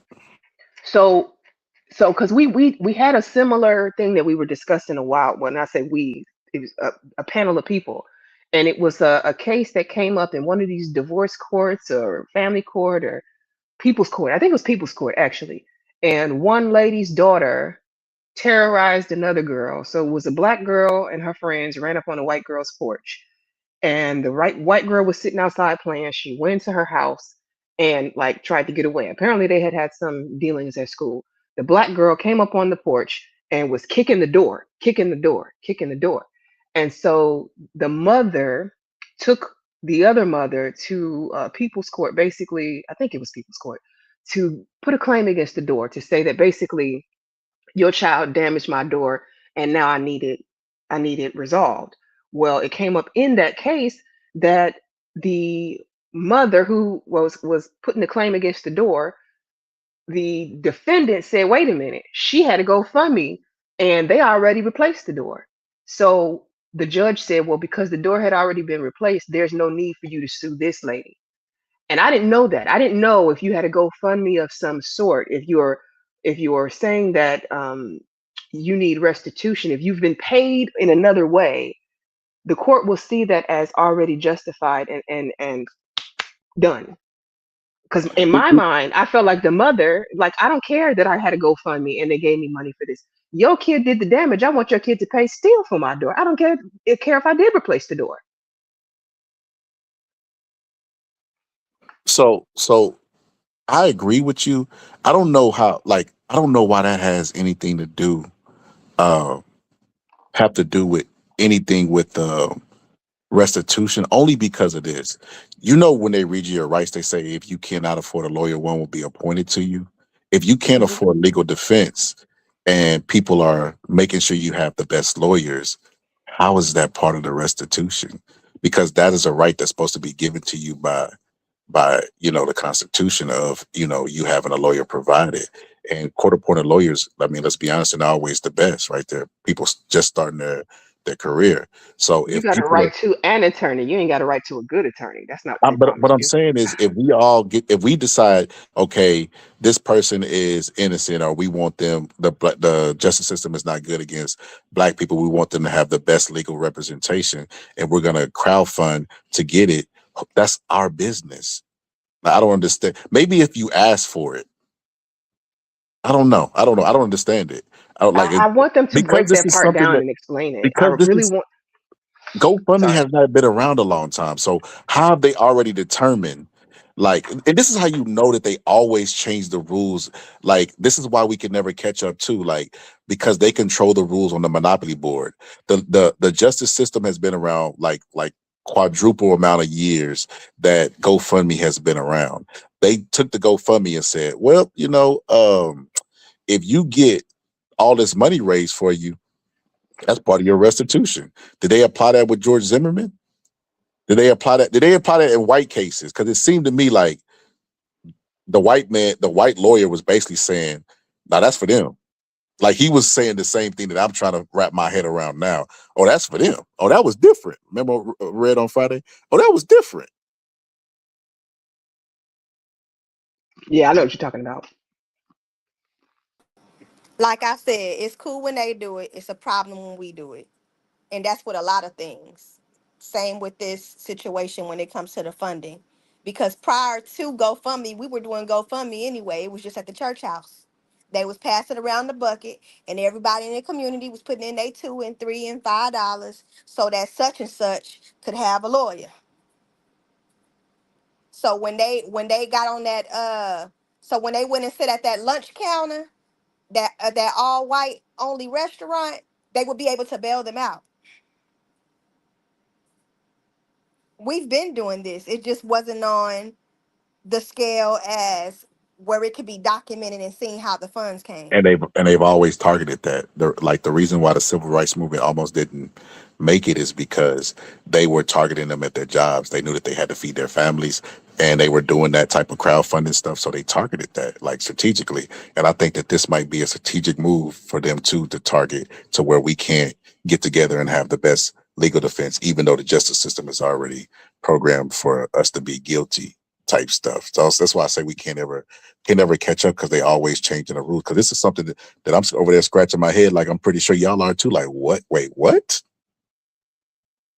Let me hear it again. Make sure I'm not tripping. ABC6 asked Corrales about Hendrix's online fundraising page. What about Miss Hendricks' Give, Send, Go, where she got, from what I understand, Don't care. Not part of the trial. That's not part of the trial. She's charged with a crime. The defense says they plan to file an appeal. You can watch the... Is it because she wasn't charged? You can't raise money if they're not I don't get it. I don't understand. I don't know. I'm confused. I got even more confused after watching it the second time. Target who? The kid killed somebody. That somebody he killed had a history of violence, punching women, targeting other people who had went under their tents and stuff on their territory in school, and said, I quote, "We should have killed that MFer." That's the guy that you're talking about. That's the guy that you're talking about. That's somebody that the kid killed somebody. That's the guy that you're defending. So I mean, some would say that he effed around and found out. I don't know who those some are. Like Metcalf's dad did. I'm gonna say something racist. I'm gonna say something controversial. Since we're here, he messed around and found out. Oh my God, that just made me laugh. Oh my goodness.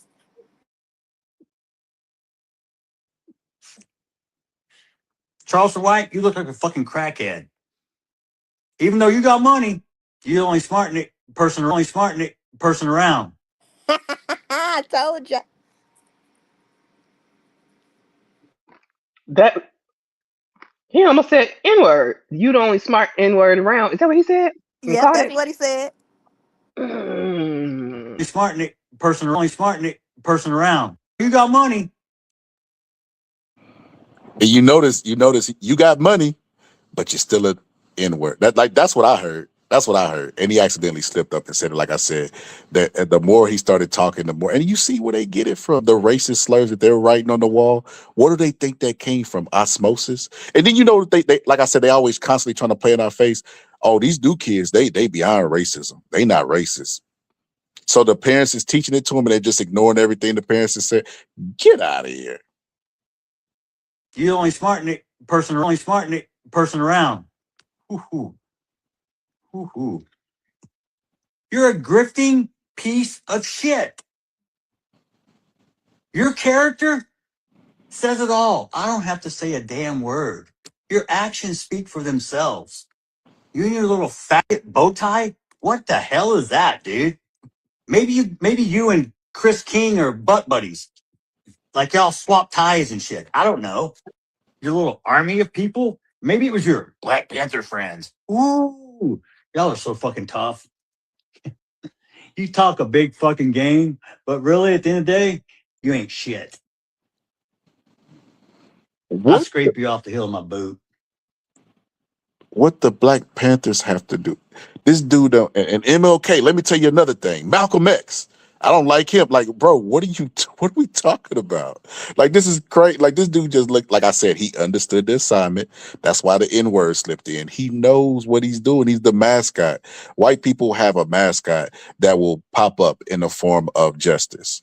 And they will pick and pour all of their resources into said individual. And he just happened to be said individual at the moment. Before it was the white lady, Hendrix, and now it's this guy. And then it'll be somebody else, whenever another popular topic will pop up that it will be race-based, and they'll tell us it's not about race. White people understand the assignment, and so do he. That's why he's out there talking like this. He's out there sprouting some pretty good stuff. Like, if you listen to him talk and you go secretly record the Hood's meeting You wouldn't even be able to tell the difference if you close your eyes. It's the exact same stuff. He knows what he's doing, man. Like I said, they spend so much time trying to convince us it's not about race. Convince this guy.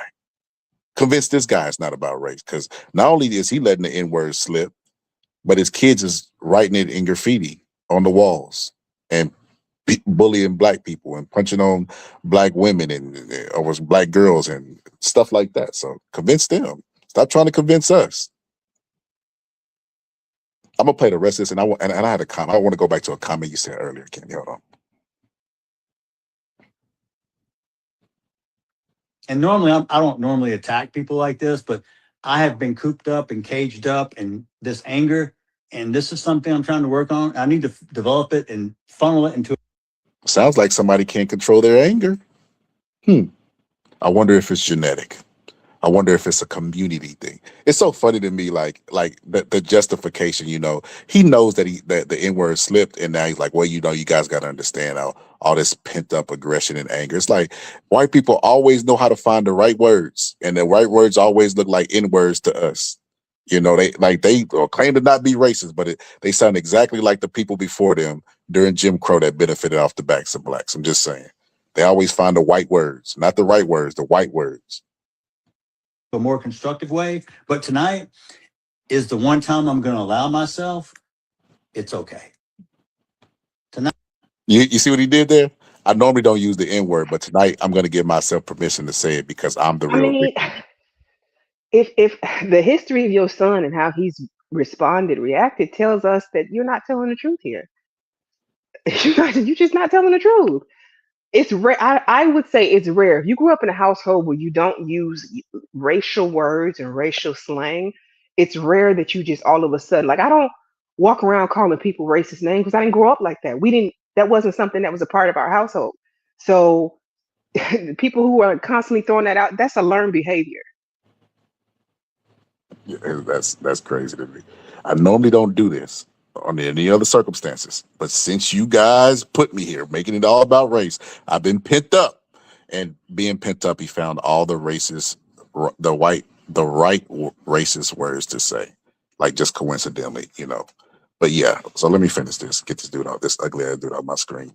I'm going to allow myself to say what I really want to say, because most of the time I don't say. Yo, so he's holding back. This is a more docile version of who he actually. This is crazy. It gets worse. What I want to say, because it's not correct. Just because you think something doesn't mean you believe it. Doesn't make it right. Doesn't make it wrong. You see the duality and battling that he's doing with himself. He don't even know what he's saying at this point. Just because you think just because you think something doesn't mean you believe it, huh? Exactly. Hold on. Let's listen to that again. Doesn't mean you believe it. Doesn't make it right. Doesn't make it wrong. Doesn't make it right, but at the same time, doesn't make it wrong. What are you talking about, bro? You're racist. You're racist. It's that simple. You don't think it's anything wrong with being racist. That's why you raised a racist kid who approached a black kid and struck him in the mouth and is no longer here to tell his side of the story. It's simple as that. Accountability. But one thing I wanted to say, Ken, you said that your next episode was going to be on what? When Marky Dan was talking, it was like, was it It's about? going to be on the transition from of the transition of basically black media, and I already have it set up for tomorrow. I think I titled it "Why." Don't give me the line. Now let me go look. You said I done forgot already. Just that quick. It's the low vibrational takeover. Is the community doomed? Okay, so this is what I would say. I'm gonna pull up on that episode and do more research to articulate this point. But the point that I will always make is black people have to stop being shamed for everything. And what I mean by that is you look at the people who own the hub, you look at the people who benefit mostly on OF, you look at all Come of this. on, brother. Save that for tomorrow. Save it for tomorrow. Don't do the arguments What time? today. Hold on. What time you gonna allow? 4 p.m. Central. Sister, I'm gonna be at work at 6 Central, so I might be able to pull up for maybe like a couple minutes, but I'll leave y'all with this. Stop being shamed into stuff that every human participates in. That is part of the human experience. Because there was one time, where black people, what Bernie Mac say, was bucket naked in the nude, showing their public head. Nah, but they was in Africa and they tits were out, and the same people who brought them over, kidnapped them, told them that was a bad thing.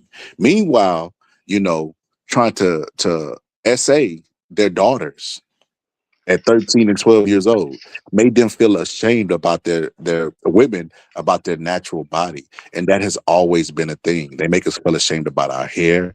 Like the sister was saying earlier, our vernacular, everything is always a shame attached for being black. And we always have to constantly defend it. Well, I'm at the point where I ain't defending nothing. I'm gonna embrace it. I am who I am, and I'm a pass away this way. If you don't like it, you don't have to be around me. All this freedom and stuff that y'all be talking about, feel free to get the hell away from me. I hear you. I hear you. But yeah, I want you to pull up tomorrow. Come make your arguments. It's a discussion. To me, there is no right or wrong. We're talking just like we did in this stream. We talked it out. Nah, it's a wrong. It's a wrong. That's your opinion. You're welcome to it. No, it's a wrong. It's definitely a wrong. And we got to start. Listen, black people, we got to start thinking like me. And I know that I'm a humble guy. I'm very I humble. thought we just have a discussion earlier where you told Marky Dan that you were no longer going to argue with black people and you were going to say you're right even when you think they're wrong. I thought I heard that. Yeah, but you're right. But you just got to start agreeing with me more. So how about that? I just honestly think in this situation, it's like we gotta like. So I'll pull up to your show because I'm gonna bring up the history. Thank you. Don't. I'm gonna try. See, Candy, what if I don't? What if I don't make it? What if I don't make it to the show? Listen. Maybe I'll go live a little earlier so you can be included. How's that? Yeah. If you do that, I definitely will be able to pull All right, we're gonna work on that. For my normal viewers, y'all know that I try and do every Saturday if I can. If not, I'll try and put it on a Sunday. But this Saturday, that's what we'll be discussing, and I'll try and make it a little earlier so you can come through. So I'm gonna give you the floor though. You'll be able to speak your piece, and I hope Miss Travel is my business. I hope you pull through too. I was trying to tell you that earlier. And the other guy, what was his name? The one who BOV? BVO. BVO. He was making some good points, and that's why I was like, So dang, how did what I'll do is after this show. So let me put this in the chat to the people that are first time pulling up to the stream and don't know. So this is my channel. I'll just put it in the chat. So what I'm gonna do is I'm gonna share this live on my community wall and tag the people that pulled up in the show so that you can subscribe to their channel. Okay. So like a plan, everybody, so we can find everybody's channel, everybody can subscribe, and we can continue the conversation. Part 2, because Travel is my business pulled up and shit. She's the panel was like, damn, you know what I mean? And even in the comments section, they was like, you got a channel? You know what I mean? So yeah, some people on my side were asking for her channel as well, and I went. I don't have a channel. I'm just a visitor. Well, it sound like you got one now. Yeah. I am not equipped to handle being committed to. I'm just a visitor. I will show up and support, but I'm not ready to establish anything of my own. Nah, don't you do that. We need you in this good fight. We got people out there having N-word slips talking about watermelon felons. We need everybody. If you wouldn't mind, Scholar, since I do already have the stream set up for tomorrow, could you share that to your page too, so that your people can see it? Okay. Yeah, I think this would all be right. good. We got any final words? I'm probably gonna try to get some rest before I head out to work. We didn't did enough freedom fighting today. I mean, I'm glad that you brought this up. I'm glad we had the opportunity to, talk about it. I appreciate you, doing the simulcast with me. It was a good stream. Appreciate it. And good to meet some of your people. Like, yeah. Yeah, and they are my people except for BBO. No, I'm just playing. No, I was just joking. BBO. Earlier, I don't know if you caught this, but my homie Marky Dan was trying to share the link, and I'm listen. I don't care. I don't care how it sounds. I don't want to let non-black people up on the panel because, like, we end up being defensive. We end up trying to be fair minded. We end up saying not all white people. We don't. It's not free for us to speak, and I want to be a free space for Black people to have an opinion. So, you Oh, know, I'm not opposed to that. Safe space. When we have discussions that are Black community based, I tend to not bring in people who are not identified as part of the Black community, because even though we're having it in a public forum, this is a discussion for us by us. You really don't have a point here other than to listen. yeah, like the audacity to want to pull up and add to a conversation about what Black people need to do is that right there is itself like, yeah. You had a line there, but yeah, I agree. I agree, but yeah, that's why if we do, we gonna do some most things in the future. You know what I mean? Because I'm about community. So you said that earlier. I'm about building. I'm about community. I'm about conversations and it being, like you said, being a safe place for Black people to have a voice. You know what I mean? If one of us go down, shit, 3 or 4 of us gonna continue to pass the torch or whatever the case may be. So, yeah, I'm gonna share you out. I don't know if you got a channel or whatever you're trying to do, but I'm gonna share you out for people to go find you. I'm gonna make it easier for us to find each other, you know. But final thoughts, closing words, because I'm gonna get up out of here. Probably gonna go eat some food. I gave you mine. I think it's Travel's turn. Oh, good to see my people. Good to talk to my people. Glad to be here. I'll hop on anybody's page, but I don't normally do anything on my page. And y'all have a blessed day. Before we get up out of here, I just want y'all to look at them white tears on the screen. White tears really move me and do something to me. So, you know what I mean? I cried for 3 days at the Kyle Rittenhouse. Went up there, had that heartfelt message to America. So, you know, message of the day, when they told us we didn't have nothing nice to say about Black people. Excuse me, about when you were little, they said you don't have nothing nice to say, don't say nothing at all. If you ain't got nothing Black to say as a Black person, please be quiet, because you know they don't do that to their own, and we need to stop doing it to our own. You know, and that's the message for the day. I'm gonna let Ray J serenade y'all souls and take y'all home. You know what I mean? I might need to go put Darnell. What's his name? What's his name? Is it Darnell Jones? Yes. I might need to put him as my ending instead of Ray J, because that dude sounded like he had a frog in his throat the other day. Let Joe go in there and beat him. Don't do that. That's what happened. Don't do that. Listen, we knew Joe was gonna win. We knew Joe was gonna win. I did, at least. Joe got more hits, but the fact that his voice was like crackling and stuff, I'm like, man. He had a code on that day. Don't do that. What you say? If we not gonna talk, but if it ain't positive, just keep it to yourself. I need you to take your own advice. You know what's funny about that? You are absolutely right. So I'm gonna just start doing Fox News strategy to say, now we're gonna have a word from Donnell Jones. When we go, when we go, when we go, I can be a rebel, I can be a saint, just an open up, say that I can have it. Yeah. When we go, when we go, when we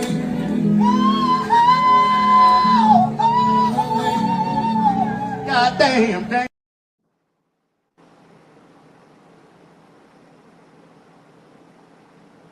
That's how he sounded last night in the verses. But anyway, man, I'll catch you on the next one. To the people that you know, the people that like the obviously on the stream, all you have to do is hit the subscribe button from there if you're on my stream. If not, like I said, I'm gonna share everybody out, make it easier to find everybody else. So on that note, we'll go ahead and let Ray J serenade y'all so and take y'all home. But anyway, it's the Box Scholar and about. Superstar, wish to have a fancy car, wish to have $1,000,000 bucks. Well, I wish I don't be in love. So tell me, pretty baby, I make one wish and I wish it all on you. Oh, oh, oh. Making love to the break of dawn, me and you to the baby's born, till my baby's born.